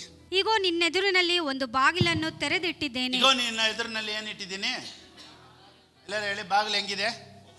ಓಪನ್. ಇವಾಗ ನಾವು ತಡೆಗಳನ್ನ ಹೊಡಿಬೇಕಂದ್ರೆ ಓಪನ್ ಡೋರಲ್ಲಿ ಏನು ಹೊಡಿಯೋದು? ಇವತ್ತು ನಾವೇನು ಹೇಳ್ತೀವಿ, ಬನ್ನಿ ತಡೆಗಳು ನೋಡಿ ನಾವು ಪ್ರಾರ್ಥನೆ ಮಾಡಿ ಅಂತ. ದೇವ್ರು ಹೇಳ್ತಾರೆ, ನಾನು ನಿನ್ನ ಮುಂದೆ ತೆರೆದ ಬಾಗಿಲನ್ನು ಇಟ್ಟಿದ್ದೀನಪ್ಪ, ನೀನೇನು ಹೊಡೆಯೋಕ್ಕಾಗಿಲ್ಲ, ಕಣ್ಣು ತೆಕ್ಕೊಂಡು ನೀನು ಹೋಗ್ತಾ ಇರ್ಬೇಕು. ನೋಡಿ ಎಲ್ಲ ಇದ್ರೂ ಕಣ್ಣು ಇಲ್ಲದೆ ಅವ್ರವ್ನಿಗೆ ಏನು ಗೊತ್ತಾ, ಎಲ್ಲೋ ಒಂದು ಕಡೆ ಭಯ. ಎಲ್ಲ ಅವನ ಮುಂದೆ ಇದ್ರು ಕಣ್ಣಿಲ್ಲ ಅಂದರೆ ಪ್ರಯೋಜನ ಇಲ್ಲ. ಅದೇ ರೀತಿಯೇ ಇವತ್ತು ಕ್ರಿಶ್ಚಿಯಾನಿಟಿಯಲ್ಲಿ ನಮಗೆಲ್ಲನೂ ದೇವರು ಇಟ್ಟಿದ್ರು, ನಮ್ಮ ಕಣ್ಣು ಓಪನ್ ಆಗಬೇಕು. ಜೆನಿಸಿಸ್ 3:7 ಆದಿಕಾಂಡ ಬರೆದ ಪುಸ್ತಕ 3ನೇ ಅಧ್ಯಾಯ 7ನೇ ವಾಕ್ಯ. ಕೂಡಲೇ ಅವರಿಬ್ಬರ ಕಣ್ಣುಗಳು ತೆರೆದವು. ಕೂಡಲೇ ಕಣ್ಣುಗಳು ತೆರೆದವು. ಇಲ್ಲಿವರೆಗೂ ಕಣ್ಣು ಮುಚ್ಕೊಂಡಿದ್ರ ಇವರಿಬ್ಬರಿಗೆ ಇವಾಗ ಏನಾಗೋಯ್ತು? ಕಣ್ಣು ತೆರೆಯಲ್ಪಡ್ತು. ಅಂದರೆ ದೇವ್ರ ಹತ್ರ ಮಾತಾಡ್ತಾ ಇದ್ದಂಥ, ದೇವ್ರ ಹತ್ರ ಕಮ್ಯುನಿಕೇಷನ್ ಇದ್ದಂಥ ಆ ಕಣ್ಣು ಮುಚ್ಚೋಯ್ತು. ಇವ್ರು ಯಾರೂ ಅರಿವು ಓಪನ್ ಆಗೋಯ್ತು. ಅಂದರೆ ನ್ಯಾಚುರಲ್ ವರ್ಲ್ಡ್ಗೆ ಇವ್ರ ಕಣ್ಣು ಓಪನ್ ಆಗೋಯ್ತು. ಇವ್ರು ಏನು ಹೇಳ್ತಾರೆ, ನಾವು ಬೆತ್ತಲೆ ಆಗಿದ್ದೀವಿ. ಸೊ ಇಲ್ಲಿವರೆಗೂ ಇದಕ್ಕೆ ಮುಂಚೆ ಹೆಂಗಿದ್ರು ಹಂಗೆ ಇದ್ರು. ಇವಾಗ ಏನು ಡಿಫ್ರೆನ್ಸು? ಇವಾಗ ಇವ್ರನ್ನೇ ನೋಡೋಕ್ಕೆ ಸ್ಟಾರ್ಟ್ ಮಾಡ್ಕೊಂಬಿಟ್ರು. ಇಲ್ಲಿವರೆಗೂ ದೇವ್ರನ್ನ ನೋಡ್ತಾ ಇದ್ದವರು ಈಗ ಅವ್ರನ್ನವರೇ ನೋಡ್ಕೊಳ್ಳೋಕೆ ಸ್ಟಾರ್ಟ್ ಮಾಡಿಬಿಟ್ರು. ಅಂದರೆ ನಾನು ಏನಕ್ಕೂ ಇಲ್ಲ, ನಾನು ತಪ್ಪು ಮಾಡಿಬಿಟ್ಟಿದ್ದೀನಿ, ನಾನು ಪಾಪಿ, ನಾನು ದ್ರೋಹಿ. ಸೊ ಯಾವಾಗ ಇವ್ರ ಮೇಲೆ ಕಣ್ಣಿಟ್ಬಿಟ್ರೋ ಬಂತು ತಾಪತ್ರೆ. ಇಲ್ಲಿವರೆಗೂ ದೇವ್ರನ್ನೇ ನೋಡ್ತಾ ಇದ್ರು. They were enjoying the presence of god. ಯಾವತ್ತು ನಾವು ಸರಿ ಇಲ್ಲ, ನಾವೇನು ಮಾಡಬೇಕು, ನಮ್ಮದೇನು ನಾನೇನು ಮಾಡಬೇಕು ಅಂತಿರ್ತೀವೋ ಆವತ್ತು ತಾಪತ್ರೆ. ಇವತ್ತು ಚರ್ಚಸ್ಸು ಯಾವ ರೀತಿ ಬೋಧಿಸ್ತೈತೆ ಅಂದರೆ ಡೂ ಆ್ಯಂಡ್ ಡೋಂಟ್ ಡೂ. ಕೆಲವು ಚರ್ಚ್ ಹೇಳುತ್ತೆ do do do do this, don't do this, do this, don't do this. ಇದನ್ನು ಮಾಡಬೇಕಾ, ಇದನ್ನು ಮಾಡು. ಬರಬೇಕಾ, ಅದ್ಭುತ ಬರಬೇಕಾ, ಇದನ್ನು ಮಾಡು. ಬಿಡುಗಡೆ ಬೇಕಾ, 3 ವಾರ ಬಾ. ಅದ್ಭುತ ಬೇಕಾ, 7 ವಾರ ಬಾ. ಇನ್ನೊಂದ್ಸತಿ ಸರಿಯಾಗಿ ದೇಶಸ್ಥಾನ ಎತ್ಕೋ. ಎಂಜಿಲ್ ನುಂಗ್ಬೇಡ, ಉಪವಾಸ ಮಾಡು. ಸತಿ ಹೆಂಗೆ ಮಾಡಿದ್ರಿ, ನೀರು ಕುಡಿದ್ವಿ. ಈ ಸತಿ ನೀರು ಕುಡಿಬಾರ್ದು, ಎಂಜಿಲ್ ನುಂಗ್ದೇ ಎತ್ತಬೇಕು. So do don't do, do don't do. So ಇವತ್ತು ಎಲ್ಲ ಚರ್ಚ್ ಪ್ರಸಂಗ ಏನು? Do don't. ಆ್ಯಕ್ಚುಲಿ ಪ್ರಸಂಗ ಏನು? It's done. Amen. So real ಪ್ರಸಂಗ ಏನು ಗೊತ್ತಾ? ಡೂ ಡೋಂಟ್ ಡೂ ಅಲ್ಲ, ಇಟ್ಸ್ ಡನ್. ಆಮೆನ್. ನೋಡಿ, ಡೂ ಡೋಂಟ್ ಡೂ ಯಾವ ಪ್ರಸಂಗ ಗೊತ್ತಾ? ಸೀನಾಯಿ ಬೆಟ್ಟದ ಪ್ರಸಂಗ. ಇಟ್ಸ್ ಡನ್ ಅನ್ನೋ ಪ್ರಸಂಗ ಏನು ಗೊತ್ತಾ? ಕಲ್ವಾರಿ ಶಿಲುಬೆಯ ಪ್ರಸಂಗ. Price the lord. ಶಿಲುಬೆಯಲ್ಲಿ ದೇವರು ಹೇಳ್ತಾರೆ ಎಲ್ಲ ತೀರಿತು, ಎಲ್ಲ ಮುಗೀತು ಅಂತ. ಏನು ಹೇಳ್ತಾರೆ ಗೊತ್ತಾ? ಇದನ್ನು ಮಾಡು, ಅದನ್ನು ಮಾಡು ಅಂತ. ಇದಕ್ಕೆ ಮೇಲೆ ಇಲ್ಲ, ಎಲ್ಲ ತೀರಿತು ಅಂದರೆ ಬೇರೆ ನಾನು ಮಾಡಿದ್ದನ್ನು ನೀವು ನಂಬಿ ಸಾಕು, ಮಿಕ್ಕಿದ್ದೆಲ್ಲ ನಾನು ಮಾಡ್ತೀನಿ ನಿನಗೆ. ಓ ಮೈ god. So now, just only one message. It's not about do and don't do. It's all about it's done, it's done, it's done. ಇವತ್ತು ನಮ್ಮ ಪ್ರಸಂಗ ಏನು ಗೊತ್ತಾ? Do and don't do ಅಲ್ಲ. ನಮ್ಮ ಪ್ರಸಂಗ it's already done. Amen. It's already done. Oh my. Every blessing is mine in the name of Jesus. Amen. All the miracles is mine in the name of Jesus. Oh my God. ನೋಡಿ, ಕ್ರಿಶ್ಚಿಯಾನಿಟಿಯಲ್ಲಿ 2 message ಇದೆ. ಏನು ಗೊತ್ತಾ? ಒಂದು ಕನ್ಸೋಲಿಂಗ್ message, ಎರಡನೇದು faith message. ಕನ್ಸೋಲಿಂಗ್ message ಅಂದರೆ ಏನು ಗೊತ್ತಾ? ಅದು ಮೋಟಿವೇಶ್ನಲ್ ಸ್ಪೀಕಿಂಗ್ ಅಂತ ಹೇಳ್ತಾರೆ. ಹೆಂಗೆ ಅಂದರೆ, ಇವಾಗ ಒಂದು ಪ್ರಾಬ್ಲಮಲ್ಲಿ ಇದೆಯಾ, ಡೋಂಟ್ ವೆರಿ, ದೇವ್ರು ಮಾಡ್ತಾರೆ. ನೀನೇನು ಮಾಡ್ಕೋ, ಸ್ವಲ್ಪ ಅಡ್ಜಸ್ಟ್ ಮಾಡ್ಕೋ ಅನ್ನೋದು ಕನ್ಸೋಲ್ ಮಾಡೋದು. ಫೇತ್ ಮೆಸೇಜ್ ಏನು ಗೊತ್ತಾ? ಅಡ್ಜಸ್ಟ್ ಎಲ್ಲ ಮಾಡ್ಕೊಂಬೇಡ, ನಿನಗಾಗಿ ದೇವ್ರು ಮಾಡಿದಾರಲ್ಲ, ಬಂದೇ ಬರುತ್ತೆ ಅನ್ನೋದು ಫೇತ್ ಮೆಸೇಜ್. ಇವತ್ತು ಜನರಿಗೆ ಹೆಂಗೆ ಗೊತ್ತಾ? ಕನ್ಸೋಲಿಂಗ್ ಮೆಸೇಜು ಅಂದರೆ ಸಂತೈಸುವಿಕೆ ಮೆಸೇಜೇ ಬೇಕಾಗಿರೋದೇ ಹೊರತು ನಂಬಿಕೆ ಮೆಸೇಜ್ ಮಾತಾಡಿದ್ರೆ ಏನೋ ಇವರು ಹುಚ್ಚರ ಥರ ಮಾತಾಡ್ತಾರಪ್ಪ ಇವರು. ಕನ್ಸೋಲಿಂಗ್ ಮೆಸೇಜ್ ಅಂದರೆ ಏನು ಗೊತ್ತಾ? ಪರವಾಗಿಲ್ಲ ಬಿಡಿ, ಕಾಯಿಲೆನಾ, ಓಕೆ, ನೋ ಪ್ರಾಬ್ಲಮ್, ಅಡ್ಜಸ್ಟ್ ಮಾಡ್ಕೊಳ್ಳಿ. ಅಡ್ಜಸ್ಟ್ ಯಾಕೆ ಮಾಡ್ಕೊಬೇಕು? ಇವಾಗ ನೋಡಿ, ಇವಾಗ ಎಕ್ಸಾಂಪಲ್, ಈಗ ಒಂದು 10 ಲಕ್ಷ ರೂಪಾಯಿ ಬೇಕು ಬ್ಯಾಂಕ್ ಲೋನ್ಗೆ. ನೀವೇನು ಮಾಡಿದ್ದೀರಾ, ಟ್ರೈ ಮಾಡ್ತಾ ಇದ್ದೀರಾ ಅಂತ ಇಟ್ಕೊಳ್ಳಿ. ಬ್ಯಾಂಕ್ ಲೋನು, ಪಾಸ್ಟರ್ ಸ್ವಲ್ಪ ಪ್ರೇಯರ್ ಮಾಡಿ ಬ್ಯಾಂಕ್ ಲೋನ್ ಅಪ್ರೂವಲ್ ಆಗಬೇಕು ಅಂತ ನಾನು ಹೇಳ್ತೀನಿ. ದೇವ್ರ ದಯೆ ತೋರಿಸ್ತಾರೆ, ಬ್ಯಾಂಕ್ ಮ್ಯಾನೇಜರ್ ಕಣ್ಣಲ್ಲಿ ದಯೆ ಸಿಗೋ ಥರ ಮಾಡ್ತಾರೆ. ಡೋಂಟ್ ವರಿ, ಹೋಗಿ ಅಂತ ಹೇಳ್ತೀನಿ. ಅದಕ್ಕೆ ನೀವೇನು ಹೇಳ್ತೀರಾ? ಆಮೆನ್ ಅಂತ ಹೇಳ್ತೀರಾ. ನಾನೇನು ಹೇಳ್ತೀನಿ, ತಿರ್ಗಾ ಈ ಥರ ಹೇಳ್ತೀನಿ, 10 ಲಕ್ಷ ಲೋನೇ ಬೇಡ ಬ್ರದರ್, 10 ಲಕ್ಷ ಲೋನೇ ಬೇಡ ನಿಮಗೆ, ದೇವ್ರು 10 ಲಕ್ಷ ನಿಮ್ಗೆ ಅದ್ಭುತ ಮಾಡ್ತಾರೆ ಅಂದರೆ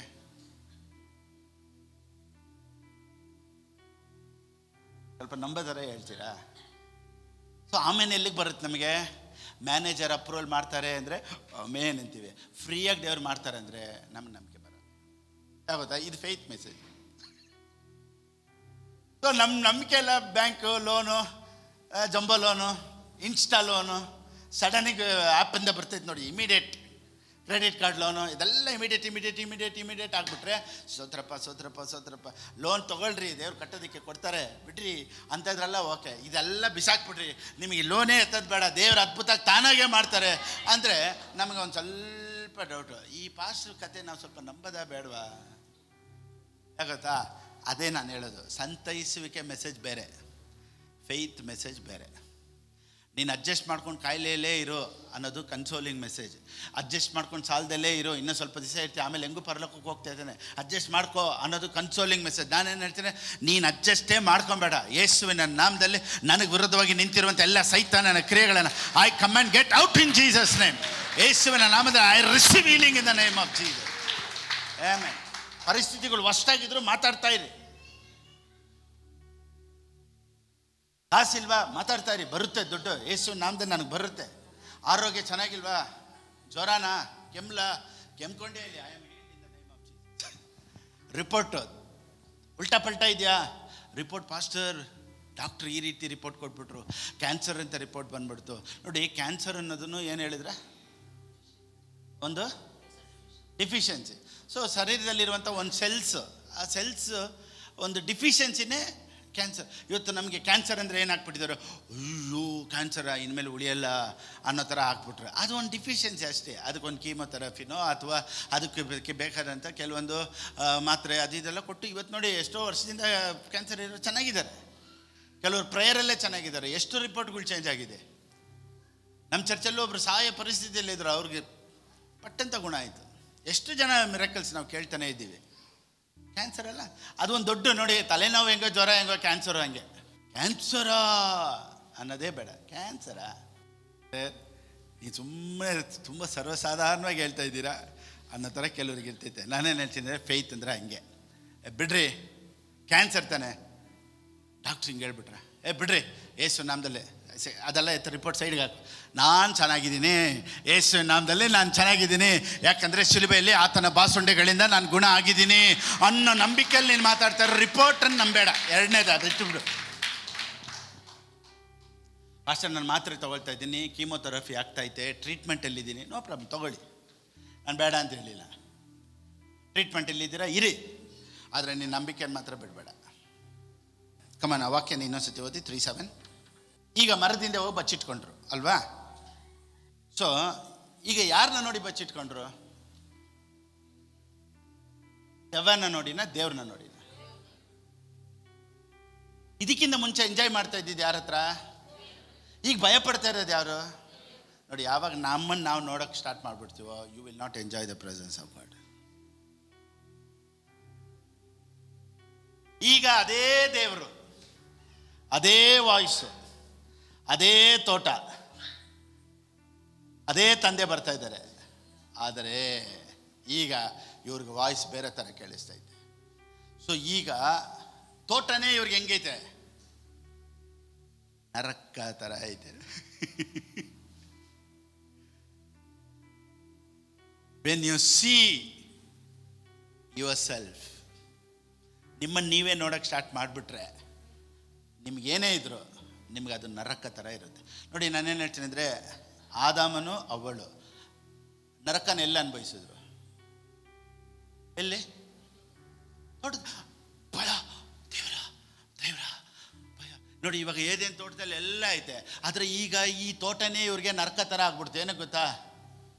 ಅವ್ರು ಬೆತ್ತಲೆ ಆಗಿರೋದನ್ನು ನೋಡಿದ್ದು. When they started to see themselves, everything became like a hell. ಎಲ್ಲನೂ ನರಕ ಥರ ಆಗೋಯ್ತು. ಈಗ ನೋಡಿ,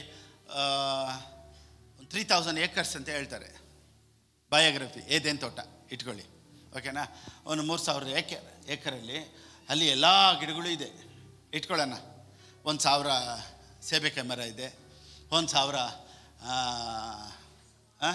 ಸಪೋಟ ಮರ ಇದೆ, ಸೀತಾಫಲ ಮರ ಇದೆ, 1000 ಬಾಳೆಹಣ್ಣು ಮರ ಐತೆ, ಹಲಸಿನ ಮರ ಐತೆ, ಮಾವಿನ ಮರ ಐತೆ. ಎಲ್ಲ ತೋಟ ಫುಲ್ಲು. ತೋಟ ಅಂದರೆ ಅದೇ ತಾನೇ, ತೋಟ ಅಂದರೆ ಫುಲ್ ಒಂದು ಕೋಟ, ಹಣ್ಣದು ಒಂದು ದೊಡ್ಡ ಕೋಟನೇ ತೋಟ. ಈಗ ಇಷ್ಟೆಲ್ಲ ಇದ್ರೂ ಇವ್ರಿಗೆ ಹೆಂಗೈತೆ? ನರಕ ಥರ ಐತೆ. ನಾನೇನು ಹೇಳ್ತೀನಿ ಗೊತ್ತಾ? ನಿನ್ನ ಹತ್ರ ದುಡ್ಡು ಬಂದುಬಿಟ್ರೆ ನೀನು ಸಂತೋಷವಾಗಿ ಇರ್ತೀಯ ಅನ್ನೋದು ಸುಳ್ಳು. ನಿನ್ನ ಹತ್ರ 1000 ತೋಟಗಳಿದ್ರು, ನಿನ್ನ ಹತ್ರ 10 ಎಕರೆ ಜಮೀನಿದ್ರು, ನಿನ್ನ ಹತ್ರ 50 ಎಕರೆ ಜಮೀನಿದ್ರು, ನೀವು ದೇವ್ರನ್ನ ಸರಿಯಾಗಿ ತಿಳ್ಕೊಳ್ದೆ ಹೋದರೆ ನಿನಗೆ ಎಷ್ಟೇ ತೋಟ ಇದ್ರೂ ಅದು ನಿನಗೆ ನರಕ ಥರ ಇರುತ್ತೆ. They had everything. In the garden there was everything. ತೋಟದಲ್ಲಿ ಎಲ್ಲ ಇವ್ರಿಗಿತ್ತು, ಆದರೆ ಹೆಂಗಿದ್ರು? ನರಕದಲ್ಲಿದ್ದಂಗಿದ್ರು. ಆಮೇಲೆ ಎಲ್ಲ ಐತೆ. ನಾನೇನು ಹೇಳ್ತೀನಿ, ಆಪಲ್ ಐತೆ, ಆರೆಂಜ್ ಐತೆ, ಸಪೋಟ ಐತೆ, ಸೀತಾಫಲ ಐತೆ, ಬಾಳೆಹಣ್ಣು ಐತೆ, ಮಾವಿನ ಹಣ್ಣು ಐತೆ, ಎಲ್ಲ ಐತೆ. ಆದರೆ ಒಳಗಡೆ ಭಯ ಐತೆ. ಇವ್ರಿಗೆ ಅದೆಲ್ಲ ಮುಖ್ಯ ಇರಲಿಲ್ಲ. ಯಾರ್ದು ಭಯ ಇವಾಗ? ದೇವ್ರದ್ದು. ನಾನೇನು ಹೇಳ್ತೀನಿ, ದೇವ್ರ ಹತ್ರ ನೀನು ಚೆನ್ನಾಗಿದ್ಬಿಟ್ರೆ ನಿನಗೆ 1000 ಬಾಳೆಹಣ್ಣು ತೋಟ ಬೇಡ, 1000 ಮಾವಿನ ತೋಟ ಬೇಡ, 1000 ಆಪಲ್ ತೋಟ ಬೇಡ, 1000 ಸಪೋಟ ತೋಟ ಬೇಡ.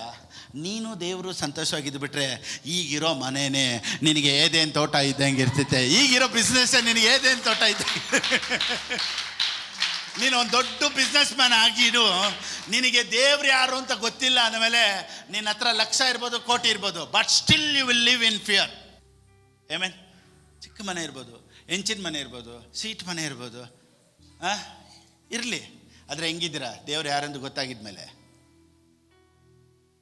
ಎ ಸಿ ಇಲ್ಲ, ಗಾಳಿ ಬೀಸ್ಕೊಂಡು ಕುಂತಿದ್ದೀವಿ, ಆದರೂ ಏದೇನು ತೋಟದಲ್ಲಿ ಇದ್ದಂಗೆ ಇದ್ದೀವಿ. Praise a lot. ಹೆಂಗಿದೆ? We are enjoying the presence. ಎಷ್ಟು ಜನ? ಅದೇ ನಾನೇನು ಹೇಳ್ತೀನಿ ಅಂದರೆ, ಏದೇನು ತೋಟದಲ್ಲಿ ಎಲ್ಲ ಐತೆ ಅನ್ನೋದಕ್ಕೆ ಆದಾಮನು ಅವಳು ಸಂತೋಷವಾಗಿ ಇರಲಿಲ್ಲ. ಕೆಲವರು ಹೇಳ್ತಾರೆ ಎಲ್ಲ ಬಂದ್ಬಿಟ್ರೆ ನಾವು ಸಂತೋಷವಾಗಿ ಆಗ್ಬಿಡ್ತೀವಿ. No no no no. ಅಷ್ಟ ನನ್ನ ಹತ್ರ ಒಂದು 10 ಲಕ್ಷ 1 ಕೋಟಿ ಬಂದ್ಬಿಟ್ರೆ ಇನ್ನೂ ಬೇಜಾರಾಗ್ಬಿಡ್ತೀಯ ನೀನು. ಆದರೆ ನೀನು ಆರಾಧನೆ ಮಾಡೋ ದೇವ್ರು ಯಾರಂತ ಗೊತ್ತಾಗ್ಬಿಟ್ರೆ, ನಿನ್ನ ಹತ್ರ ಜಾಬಲ್ಲಿ ಕಾಸೇ ಇಲ್ಲ ಅಂದರೆ, ಓ ಮೈ ಗಾಡ್, ನನ್ನ ಹತ್ರ ಕಾಸೇ ಇಲ್ಲ ಅಂದರೆ, I will walk like A king, I will Singh like A king, amen, I will sleep like A king, amen. ರಾಜನ ಥರ ಮಲಗ್ತೀನಿ, ರಾಜನ ಥರ ಎದ್ದೇಳ್ತೀನಿ. ಯಾಕೆ ಗೊತ್ತಾ? ನನ್ನ ದೇವ್ರು ಯಾರು ಅಂತ ನನಗೆ ಗೊತ್ತು. ಅದಕ್ಕೇ ದೇವ್ರ ಬಗ್ಗೆ ತಿಳ್ಕೊಳ್ಳೋದು ಭಾಳ ಭಾಳ ಮುಖ್ಯ. ಯಾವಾಗೆಲ್ಲ ನೀವು ಚರ್ಚ್ಗೆ ಹೋಗ್ತಿರೋ, ಯಾವಾಗೆಲ್ಲ ವಾಕ್ಯ ಕೇಳ್ತಿರೋ, first you should understand who your God is.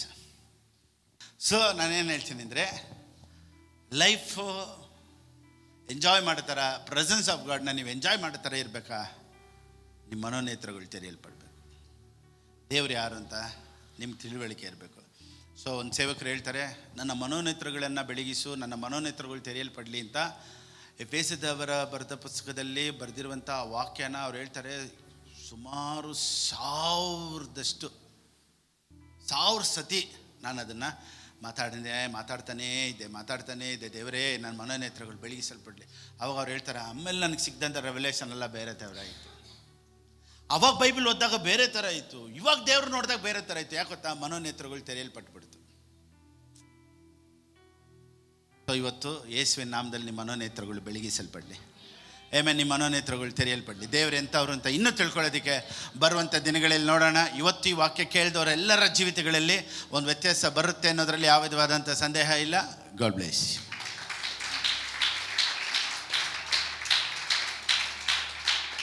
Price God. Hallelujah. Right. ಒಂದು ವೇಳೆ ಆನ್ಲೈನಲ್ಲಿ ನೋಡ್ತಾ ಇರೋರು, ದೇವ್ರ ರಾಜ್ಯಕ್ಕಾಗಿ ಕೊಡಬೇಕು ಅನ್ನೋರು, ಯಾವ ರೀತಿ ಕೊಡಬೇಕು ಅನ್ನೋದು ಸ್ಕ್ರೀನಲ್ಲಿದೆ. ಆ ರೀತಿ ನೀವು ಕೊಡ್ಬೋದು. ದೇವರು ನಿಮ್ಮನ್ನು ಆಶೀರ್ವದಿಸಲಿ. ಆಮೆನ್. Praise God. ನಾವೆಲ್ಲರೂ ಹಾಗೆ ನಿಂತ್ಕೊಳ್ಳೋಣ. ಪ್ರೀತಿ ಸ್ವರೂಪನಾದ ತಂದೆಯೇ, ಈ ದಿನದಲ್ಲಿ ನಮ್ಮೊಂದಿಗೆ ನೀನು ಮಾತನಾಡೋದಕ್ಕಾಗಿ ಸ್ತೋತ್ರಪ್ಪ. ದೇವರು ಎಂಥವರು ಅಂತ ತಿಳ್ಕೊಳ್ಳೋದಕ್ಕೆ ಇವತ್ತು ನೀನು ಕೊಟ್ಟಂಥ ವಾಕ್ಯಕ್ಕಾಗಿ ಸ್ತೋತ್ರ. ಇನ್ನೂ ಬರುವಂಥ ದಿನಗಳಲ್ಲಿ ಇನ್ನೂ ಹೆಚ್ಚೆಚ್ಚಾಗಿ ನಿನ್ನನ್ನು ಅರಿತುಕೊಳ್ಳುವಂತೆ, ಕಂಡುಕೊಳ್ಳುವಂತೆ, ತಿಳ್ಕೊಳ್ಳುವಂತೆ ದೇವರೇ ನಮಗೆ ಸಹಾಯ ಮಾಡಪ್ಪ. ಇವತ್ತು ಕೊಟ್ಟಂಥ ಎಲ್ಲ ವಾಕ್ಯಗಳಿಗಾಗಿ ಸ್ತೋತ್ರ. ಈ ವಾಕ್ಯವು ಎಲ್ಲರ ಕುಟುಂಬದಲ್ಲೂ, ಎಲ್ಲರ ಜೀವಿತಗಳಲ್ಲೂ ಕೆಲಸ ಮಾಡೋದಕ್ಕಾಗಿ ಸ್ತೋತ್ರಪ್ಪ. ಎಲ್ಲ ಘನತೆ ಮಹಿಮೆ ನಿನಗೆ ಸಲ್ಲಿಸಿ ಯೇಸು ಕ್ರಿಸ್ತನ ನಾಮದಲ್ಲಿ ಪ್ರಾರ್ಥಿಸ್ತೇನೆ ತಂದೆಯೇ. ಆಮೇನ್, ಆಮೇನ್. ನನ್ನ ಮನವೇ ಯೆಹೋವನನ್ನು ಕೊಂಡಾಡು, ನನ್ನ ಸರ್ವೇಂದ್ರಗಳೇ ಆತನ ಪವಿತ್ರ ನಾಮವನ್ನು ಕೀರ್ತಿಸಲಿ. ನನ್ನ ಮನವೇ ಯೆಹೋವನನ್ನು ಕೊಂಡಾಡು, ಆತನು ಮಾಡಿದಂಥ ಉಪಕಾರಗಳಲ್ಲಿ ಒಂದನ್ನಾದರೂ ಮರೆಯಬೇಡ. ಆಮೇನ್, ಆಮೇನ್. ನಮ್ಮ ಕರ್ತನಾದ ಯೇಸು ಕ್ರಿಸ್ತನ ಕೃಪೆಯು, ತಂದೆಯಾದ ದೇವರ ಪ್ರೀತಿ, ಪವಿತ್ರಾತ್ಮನ ಅನ್ಯೋನ್ಯತೆಯು ಯಾವಾಗಲೂ ಎಂದೆಂದಿಗೂ ನಮ್ಮೊಂದಿಗಿರಲಿ. Amen, amen, amen, amen. Praise God. God bless you all.